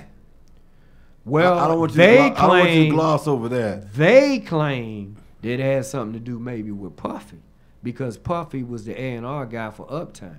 Mm-hmm. But I think if they had come to me at the time, I think the communication might have broke down between me and Andre because. Wait a minute. You said you just jumped out there with Puff like that. Like, why would Puff keep them? I don't know. They used to tell me that Darnell. See, Puffy used to dance behind Vinny D. Right. $55 motel. Right. And I think Darnell and Puffy got in a disagreement. And Darnell told that story. That could be true. Yeah. But I think the bigger picture was, and I didn't think about it until I stopped. I stopped working at MCA at the time, and I mean Lockett was the record. Now let me tell you what I did do. I was the person that got the music on the radio, and I called Andre Harrell, and I told Andre, man, we got this group Rare Essence, and they are unbelievable. He said, well, Bo, but he called me B. He said, B, what you think we should do? I said, why don't you put it on the soundtrack of the Strictly Business soundtrack, the movie that was coming out? He said, Bo, that's a great. I got it on it. Tommy Davidson in it. Yeah, I got it on the soundtrack. I called Andre and told him, and he said that was a great idea. But the problem was they put the wrong version on. They put the Herbie Love Bug mix. Now, for me, if I felt like talking about Lockett. Yes, it's on the Strictly Business soundtrack. That's it. I forgot about that. So I think if me and Rare Essence worked a little closely together, I would have got the record. Because they had a record with Heavy D on there. I could have leaked it. And at the time, I had just finished breaking all these records out of DC. The Immature record, Mary J. Blige, man. I had the company's ear at the time, and they were listening to me. Let me tell you, the Immature group, they did not get behind the Immature group till I videotaped Immature performing in Baltimore at the AFRAM. I videotaped it, sent it to L.A. They got behind the group because the women were falling out. Matter of fact, at Iverson Mall, they did an in-store. You can ask Carlton. Man, we did an in-store. It looked like the Black Beatles. Tell me the Kit Mill right here. Right here, the Kit Mill. I mean, the Kit Mill, not the Wiz. Right at Iverson Mall. Right. And the thing that was funny, the women, as soon as they saw Immature, they were peeing on the floor. Peeing on the floor because they were so excited. And then the guy was mopping the pee up and he was getting mad. I mean, you peeing on the floor watching the group right here in Iverson Mall. And it was real funny, man. It was crazy, man. They were tearing the clothes. It was like the beat. I call it the Black Beatles. So at the time, Little Immature. That's right. That group was on fire. They shot the video. We shot the video right here in Constitution Hall. Matter of fact, I talked to Chris in getting Chucky to do a remix for that. Chris who? Chris Stokes, that was running Immature back in the day. I'm the person that put them together. So going back to the Rare Essence story, I think if we had worked a little closely together, I'd have got that group. And I don't know actually how they got off the label at the time, but they put it out independently. But if we had worked together a little closely, I'd have got that record because I had the ear of the company at the time. I was breaking records left and right. Everybody up in New York pretty much knew the reputation that I set. But, I worked hard, man, trying to promote the music. And I think some of the go-go, the problem with the go-go right now is they don't want to listen. They don't want to listen. It's a business. This ain't no hobby. Just because you had a great record, you don't have the connections to expand it past Georgia Avenue or Piney Branch Road. It's a business. Just because the records sound good, you don't know how to get to Atlanta or New Orleans. It's not based on the music. It's based on other things. This genre has been almost 50 years old. All right, it's going on almost 50 years old, and other than Max Kidd, which I know you're familiar with. Oh, yeah, definitely. There hasn't been, Liaison wasn't considered a major label. Right. Not for go. They were distributed. Right. But Becky and Tom, they did the best of what they knew. Right. They tried. They really. So what I'm saying is, Go-Go doesn't have no real record of doing good business in the music business. They gotta cut. They ain't cut the right deals. You know, you So- gotta have somebody. See, So they don't what want I'm no saying is, long term. Can we expect them to change? Well, after all this time, that's what I'm asking you. I mean, my thing is, I would want to say yes. Like I'm working with this Go-Go Symphony that's coming out, and shout out to Miss Lisa. I can't even say her last name. How you say her last name? No, I'm gonna let you say it. Nah. Hey, Miss Lady, will tell you I'll jack it up. Yeah, she So, will. yeah. But the thing about it is all about creating a plan. It's just like in the Bible. You plant a seed. If you don't water it, it's not gonna grow. And see, these guys, they produce the music. I got people call me every other day. Oh, can you help me? But I tell them a couple things to do, and they want to rush through the process. 3 months, 6 months to a year. Records don't happen right away. Mary J. Blige was signed 4 years before she put a record out. Jodeci was signed 3 years. Luther Vandross sang background before he became the forefront. So everybody want to rush through the process. Nobody, it doesn't happen right away. Well, as we called it back in the day, you was being shelved, right? Right. They were shelving artists. Right. So let me ask you, because you got to go. No, go ahead, take your time. Okay, so for you now, talking about you telling us, you know, to our listeners right now, tuned in to GoGo Radio Live and Win DC Radio, whether you're watching us on the YouTube feed, the Facebook Live feed, or just listening to us on our app, we appreciate you. How are you effective now? Because the game is your relation. You was based on a relationship type of business. Now relationships are pretty much out of the window. Or correct me if I'm wrong. As far as how you work records, how does that go about? I mean, just tell us a little bit of, you know, how do you work now a record when you don't have the relationships with the retail stores and the disc jockeys or any of that no more? Well, I mean, I still have relationships. It might take a little longer than normal, and then the client sometimes they don't want to wait. They got expectations that are not realistic. Like people want to know, man, if they do a promo tour, can you bring them to my club? Man, they don't do promo tours no more. They don't make CD promos no more. They MP3 everything to the radio station. They don't make black and white pictures no more. You know, that thing is changing now. I tell them they still want to take the same approach. So my thing is, for me to get involved, it got to be more long-term involvement than short-term. See, they just want you. A lot of people come to me to jump-start their car, but they won't come back for the oil change. You know what I'm saying?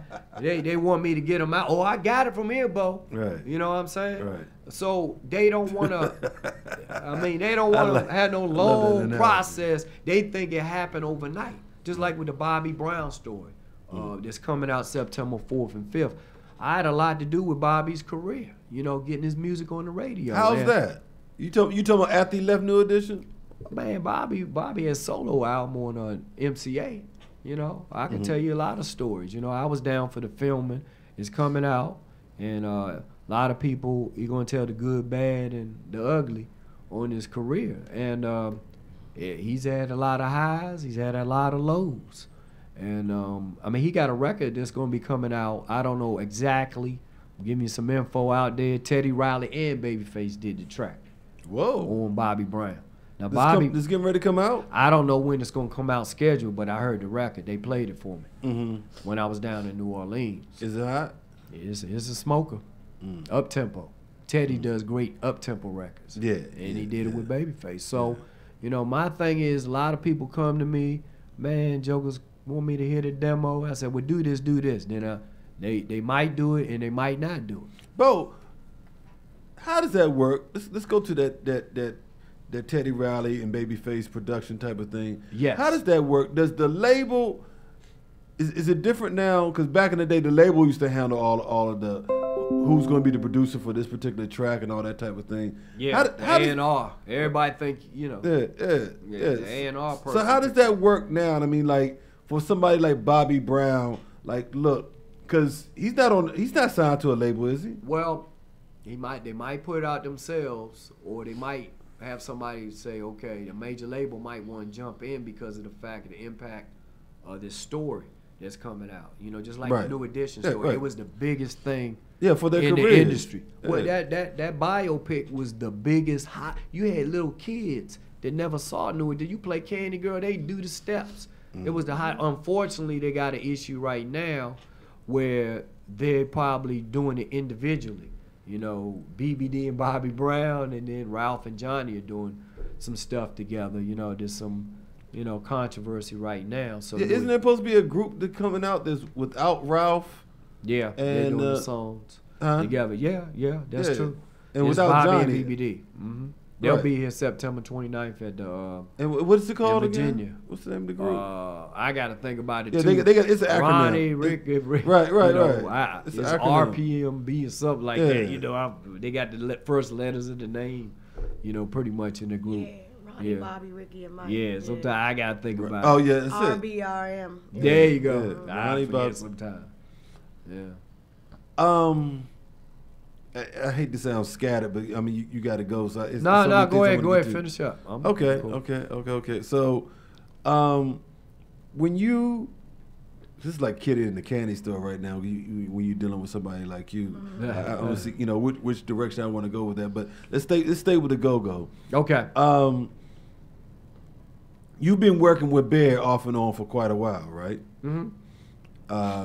Matter of fact, you gave me isn't it the Sugar Bear Shaka? Isn't that you? That ain't me. That's not you. Okay. You ain't here, did you? Yeah, I mean I heard. Well, yeah, I got you. I got you. That's I funny, love it. huh? Yeah, I like that. Yeah. So,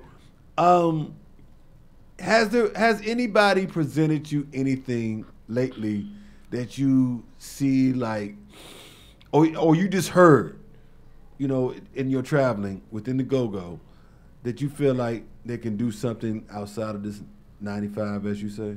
Yeah, I mean, I'm telling you, Backyard, man, that record they produced, it was sound, man, that was You a talking about great Hello? record. Oh, man, great Yeah, record. yeah. But at the end of the day, it didn't do as much as it probably could have, because They was you had unprepared. to add in on another part. You got to bring other people in to do what they do in order to Right. expand.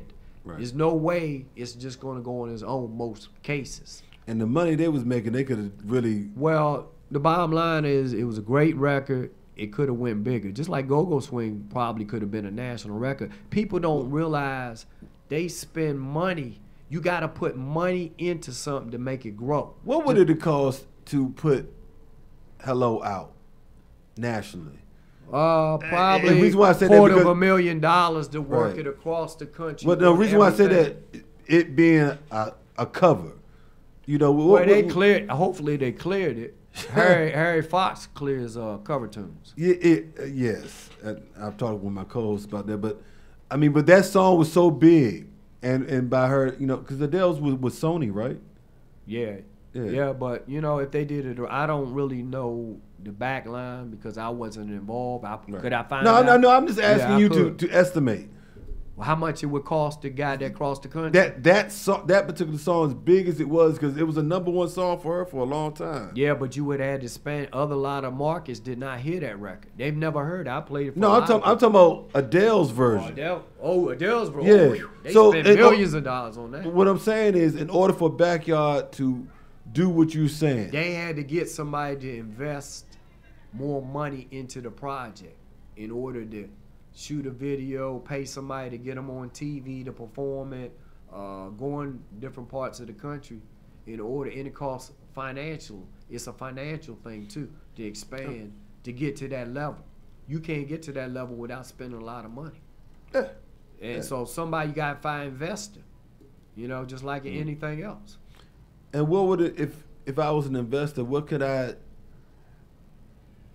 I look to receive on the back end or something like that? Well, the bad part about it, you know, these record labels doing these 360 deals. 360 deals are not good deals for up and coming artists in most cases. Explain what a 360 deal is to our laymen out there. 360 deal involves like you got these Go-Go Live T-shirts. They get a piece of that. They get a piece of you know, the publishing. They Some get of a the piece artists, the right? shows, yeah. Mm-hmm. They might No, get the a piece record of your company. family. The record company get the piece of it. Yeah, the record company. They used to not do as much. Right. So they get a piece of everything on a long-term basis. They Mm-hmm. might give you a whole bunch of money up front, but your kids might be involved. They might they might even get your dogs or something. You know, they might own part of that. 360 is just that all the way around. Like we everything. We all in it. Oh, we family now. Right. I'm gonna get a piece of your mom's sweet potato pie. They might get that. You know what I'm saying? But the bottom line is, you know, it's not. It's a group that I'm working out of Atlanta called Final Draft. And they won America Got Talent. They got to the finals. They're a great group. Matter of fact, you can go to YouTube and put Final Draft Wendy Williams show. These boys can sing like crazy, but they were approached with a bunch of 360 deals, which kind of ain't the way they really want to go. You know, so they're trying to make more noise to cut a better deal.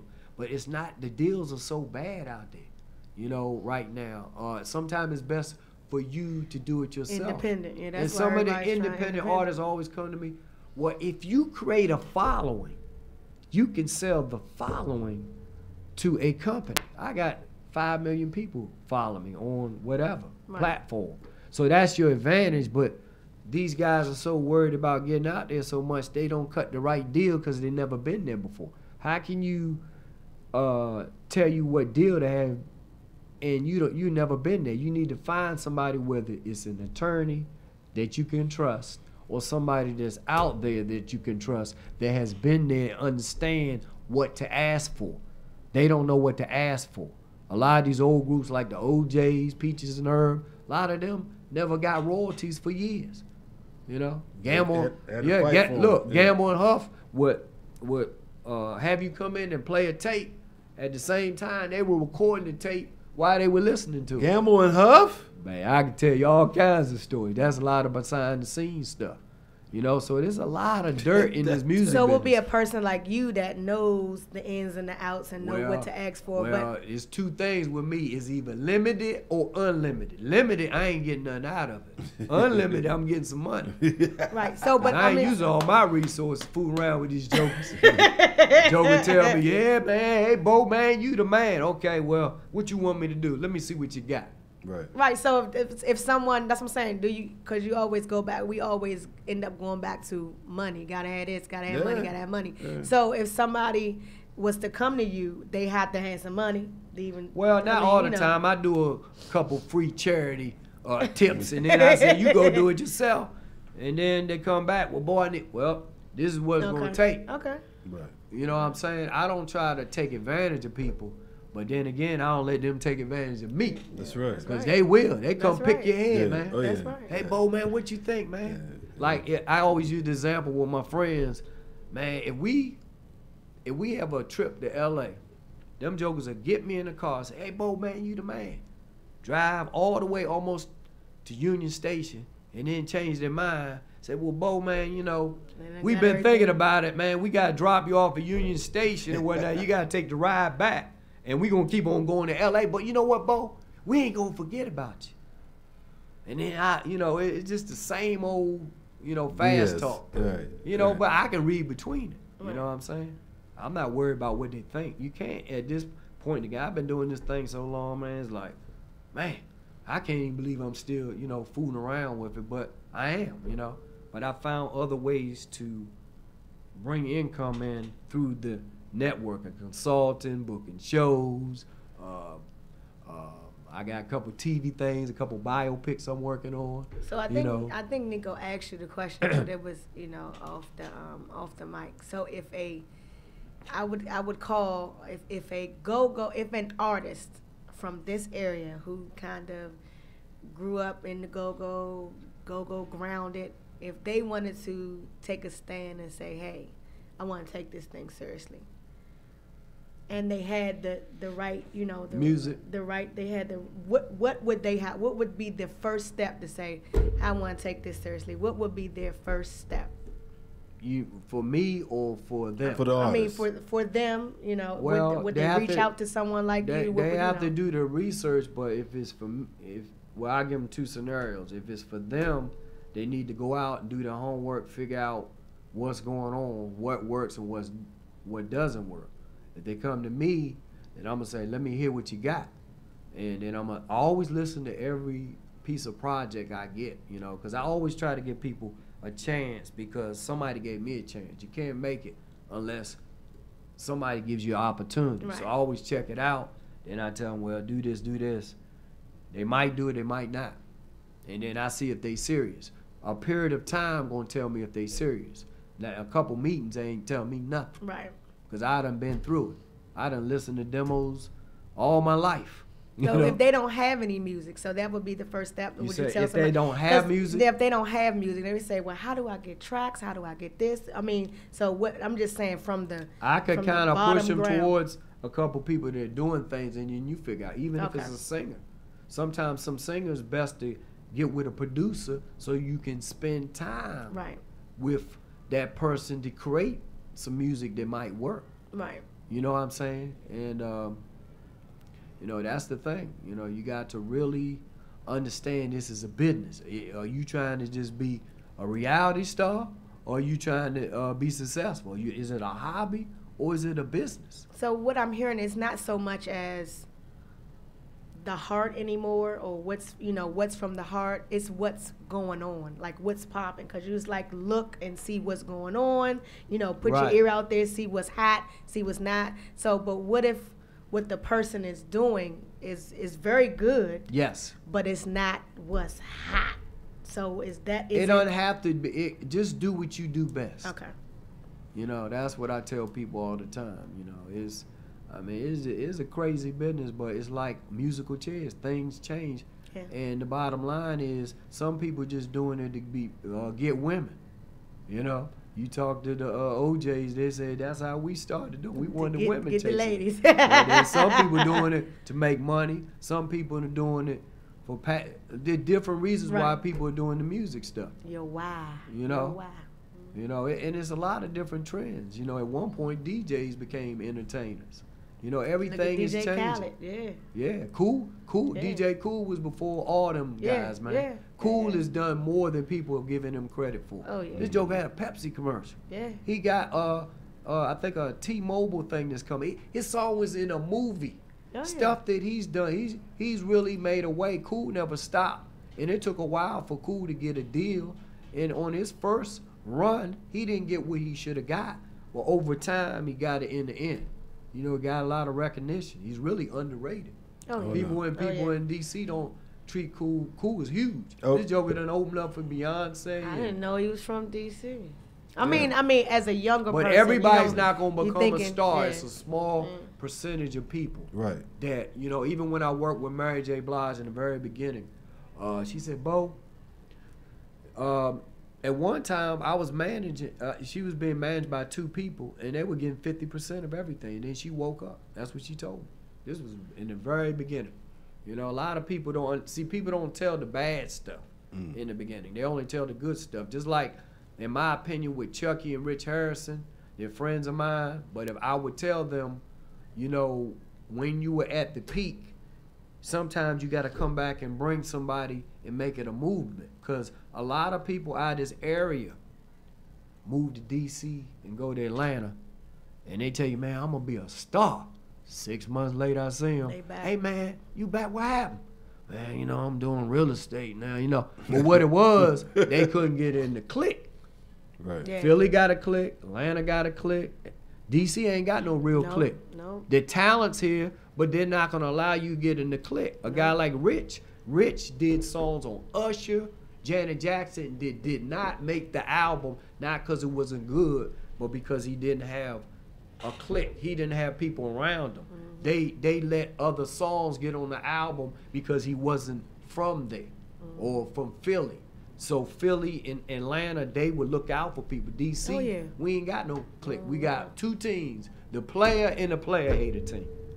There's two teams. They're not working. You can't have a movement like a Teddy Riley and all these other people if you don't have a group of people working together. And right now, we don't have that indeed. We got the talent, but a lot of lost talent. I mean, even talking to Stacy and Johnny and working with them, they had to go to L.A. and then come back and hit. Yeah. I don't know what it is about D.C. Jokers don't want to work together. They so worried about getting past. You bring some along, even with Chucky. I mean, he might have tried, but you gotta bring, cause your sound is gonna die at some point. Same thing with Rich and everything. So you bring a group of people, so when you're not hot, then somebody else, you can make money off of somebody else. That's what I would tell them. If they were sitting right here, I would tell them the same thing. But see, they know I was out there before they were. So I'm an elder right now. Right. You see what I'm saying? So I can talk that game. Other people might not be able to talk that way Right. to them. But I can, because I'm 25 years in the game and still here. Might not be the best person, but might be the longest, oldest joker around. You know? So is it any hope for the city as far as There's always hope, 'cause there's always for a talent. click? We need a click though. We need a But click. once somebody hit, come back and grab somebody. Grab some people and they let's don't keep never the click stay. out Like there. Wale, like he'll come, you know, and I don't. Well, he got a real click, like that's his Well, it's little going to die click. at some point. Hip hop, your audience gets older. Yeah. Just like I worked with Immature. Immature was high as a firecracker. Oh, Let me yeah. tell you. Oh, yeah. And I watched the first 2 years back in '95. They sold out Constitution Hall like 3 shows. Then the following year, it was only 1 show. Next year, they were gone because the audience got older. Yeah. You know, they're not kids no more. They're adults. So you got to look at it. Everything in cycles. So while you hot, you better do all you can. Just like with Puffy. When Puffy got let go from Uptown MCA, which I was working, what he did, he stayed out by doing videos and kept his face out there until he hit. Because really, we were pretty much the hottest company out there at the time, 3-4 years in a row. We had Biggie and Craig Mack and all them guys until Puffy had to take his groups and go to Arista. Man, we were on fire. We lost records at MCA. Lost them. Good artists, good records. But that's just the trend. You know, everything moves fast. And these people in DC right now, they got to understand it's a business. It ain't just because you got a good record out. I might have the worst record out and get it on the radio because of a hype or creating a plan. Is that what happened with Make 'Em Say What's that? Oh, you talking about Master P? Yes. They had a movement. The worst record in the history of man. Yeah, it don't have to be the best. I mean, some things on gimmick. I mean, Soulja Boy didn't get blow Superman. up because it was a dance. It was a gimmick. You. It was a gimmick to dance. Yeah. Sometimes gimmicks hit and songs don't hit, and that's what I learned. I worked so many different styles of records, different things. Some hit that should have hit, but they didn't because the record company didn't spend the money. They might take some of the money from, you know, From maybe a bigger artist. a smaller artist, and put it on the big artist. You know what I'm saying? And then they'll get a little further. They didn't have the money to send Jesse Powell, who's on MCA, to someplace because he took the budget from Shantae Moore's budget. You know, it just, man, it's on and on and on. You know, I would also like to recommend an app, and just to show you how great GoGo is working. It's called Who Sampled. It's an app you can download. You'll see Trouble Funk, Rare Essence, all these people sampling our homegrown music. Wow. So it must be working. You know, they sampling it, you know. But these guys allow these people to come in our market, take our sound, and don't call it go-go. You know what I'm saying? That's what they doing. It's going to happen again. Guaranteed. But see, the guys that are doing the music don't know how to cut the deals. They can do the creative part, but they don't know the business. I mean, Max Kidd probably did the best job. I mean, he wasn't the most, you know, he didn't do everything the right way all the time, but he got the music out there for a while. And it's real funny. I just thought about it. I met Chris Blackwell, the guy that put the movie on Good to Go, or now it's called Short Fuse. Right. And I asked him, I said, why do you think the go-go didn't work? He said we never could capture the live sound of the go-go and put it across the country. Now, this is what he said. And this is the guy that made Bob Marley hot because of the reggae. It was the same model where they videotaped the reggae, and then the reggae took off, and then that's why Bob Marley became a big star. And they tried to do that with the go-go, but they kind of messed it up. So what do you mean he couldn't capture the live sound? I'm He didn't have a record, enough records that could go across the country that can demonstrate what happens at the go-go, the live performance, the calling. He didn't. That's what he told me. But he had to know at the time that the best way to capture it is visually. Well, he didn't do it, and in the movie they had a couple scenes in there that kind of messed it up. Yeah. You know, with the Get some lady. negative press on it. Yeah, it was negative press. So, and in the time it was everybody's not gonna become a star. Let me tell you. Yeah. You know, you could be. You might think you're gonna be a star. You know, but everybody can't be a star. Well, on that note right there, we getting ready to get up out of here. Alrighty. But you've been a star with us, no doubt. Oh, yeah. I appreciate Talk y'all to death, huh? Nah, man, I'm gonna tell you, and I know our listeners. I'm receiving texts, and people just like really enthralled. Like, wow, this is incredible. Because like I said, you're a treasure trove of knowledge for the music industry. You work with the who's who in the business. And like you said, I mean, we could probably go another 3 hours of stories of artists and people in the entertainment business that you've worked with. And we greatly appreciate your time. You coming in. Do me a favor, shout out your website and how people can reach you on social media. The name of my company is Bodacious One, BODACIOUSONE. And I'm on Instagram, and I just trying to give back. Some people help me, and I feel like God put me here to help people. I've been out there a long time, and I just thank everybody that has supported me. So I just try to help where I can, and hopefully I gave out a couple things people can take and keep DC rolling and keep your station rolling. Thanks for having me on here. Bodacious.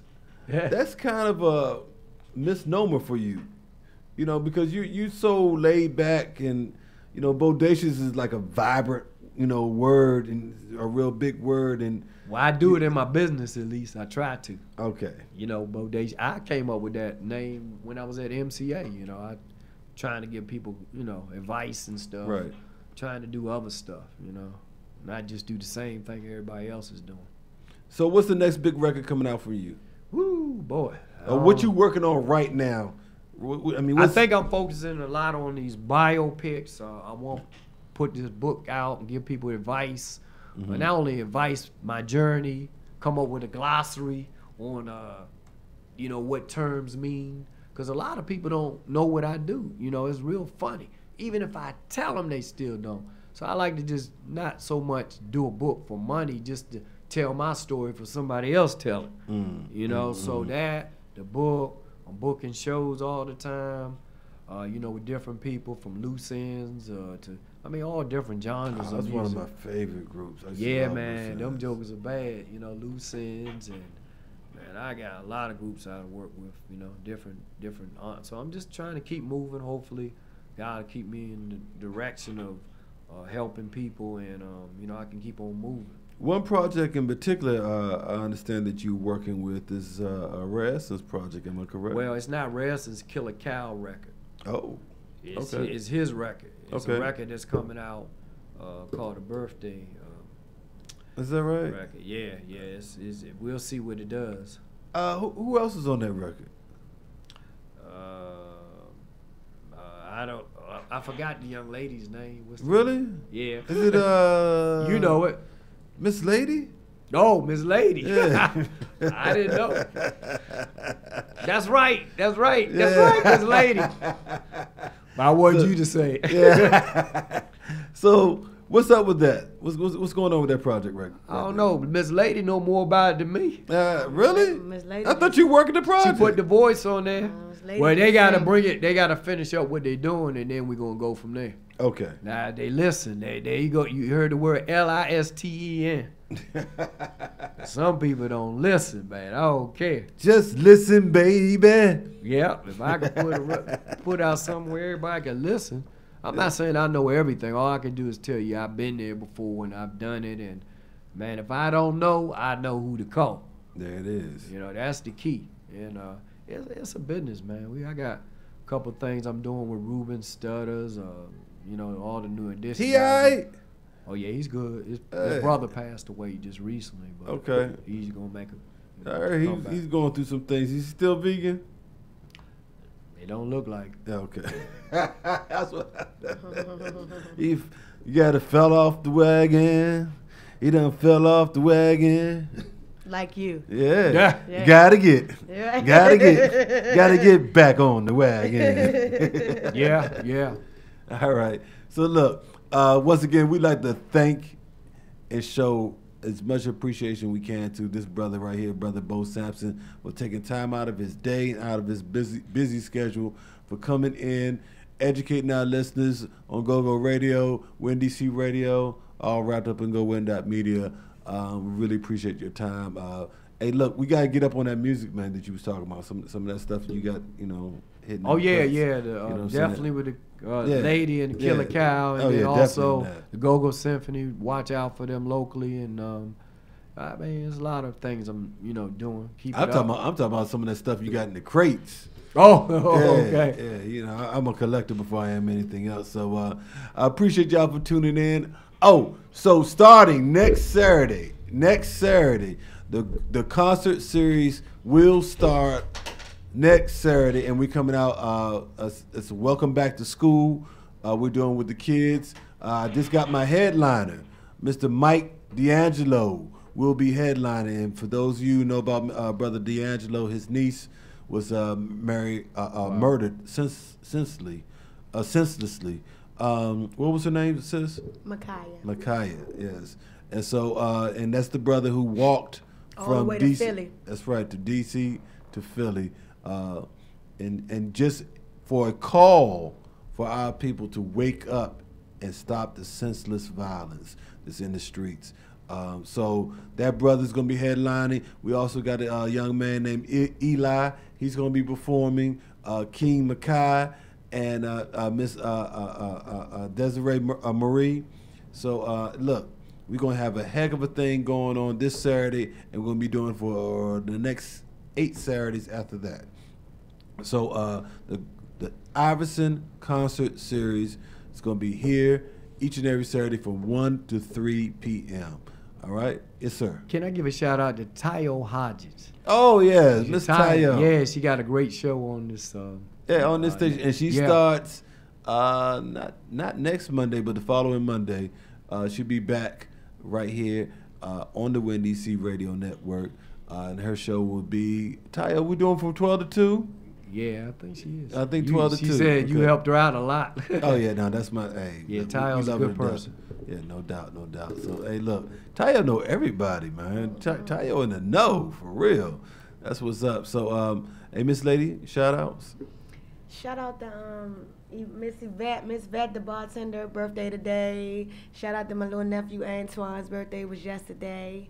All the Virgos and everybody that's listening in. You know what I mean, you could have been doing something else. Could have been spending time with somebody else. Could have been hard at work, or you might be still at work, but you chose to tune in and listen to us. So shout out to everybody, man. So, like I did say earlier, we're gonna be giving away tickets for the DC Gala. The Met Gala. The Met Gala. I got tickets. So what I'm about to do right now. Matter of fact, Bo. Yes. Give me. Excuse me. I don't want it to be too tough. Yeah, boy, I tell you. Hey, What you want? you A already question know what on it is. Yeah, backyard? You know what? A trivia question that maybe that our listenership might not be too familiar with. Anything? Far as for backyard? Don't have to be backyard. Just entertainment wise. Okay. If you got one for backyard, that would be great. Yeah. Well, can they name 3 songs that Backyard has done and put out and got on the radio? They got on the radio. We did that. We did that same. You did that? We did that same exact question when we was giving away those the play tickets. Okay. Yeah, remember we was doing that. All right. So okay. You know, and speaking of working records, the shoe release. Yeah. Okay. Yeah. I give you one. I worked Skillet. Oh wow. Okay. That's Skillet. a great record. Yeah. So you did a good job. Yeah, and it charted. I was happy with that. Okay, how about what year did Bobby Brown's first and this is off the tip album come out? What year? Okay. Oh, that's a Google question right there.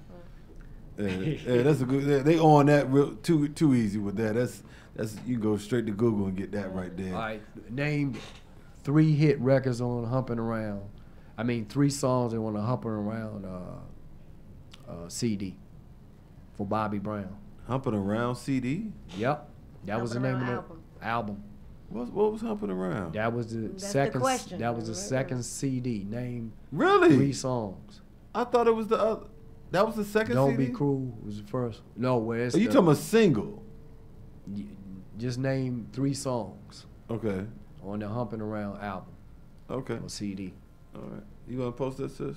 So hey, look, and we're gonna keep it locked on the GoWIN radio page, Facebook page, and Instagram page. We're gonna give you more information so you can get your tickets for the Met Gala that's going on tonight. Matter of fact, it hits at 8:00. Show starts at 10, but the VIP. The rooftop. Rooftop. Are you sure it starts at 10? That's what it says. Okay, okay. That's what the flyer you posted says. Okay, cool. Okay. So that's what it is. That's what it is. All right. So so we definitely want y'all to come through. We got tickets to give away, and so keep it locked right here on the GoWIN radio page. We appreciate y'all for tuning in. I want every one of you have a great weekend. Next week we're gonna be pumping out the promo for this Iverson Mall, Iverson, the shops at Iverson Summer. What's named Summer? It won't be summer. Well, it's still summer. It's still summer. So, but concert series. All right. So, and we're gonna have different entertainment each and every week. All right. Thank you for tuning in. Appreciate y'all. God bless. Have a safe weekend out there, y'all. Enjoy it. Matter of fact, the weather's supposed to be real good.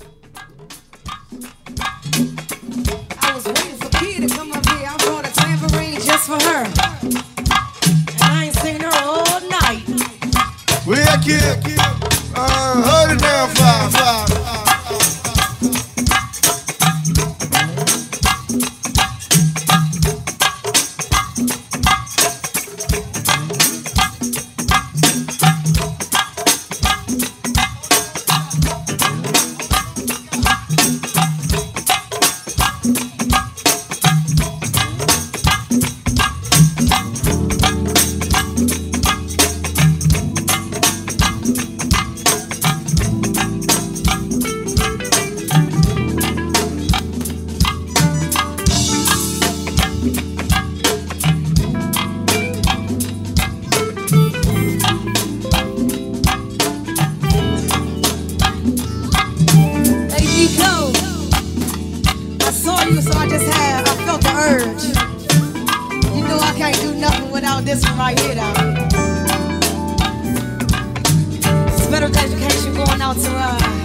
Sister, the night is young.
to the go-go, yeah.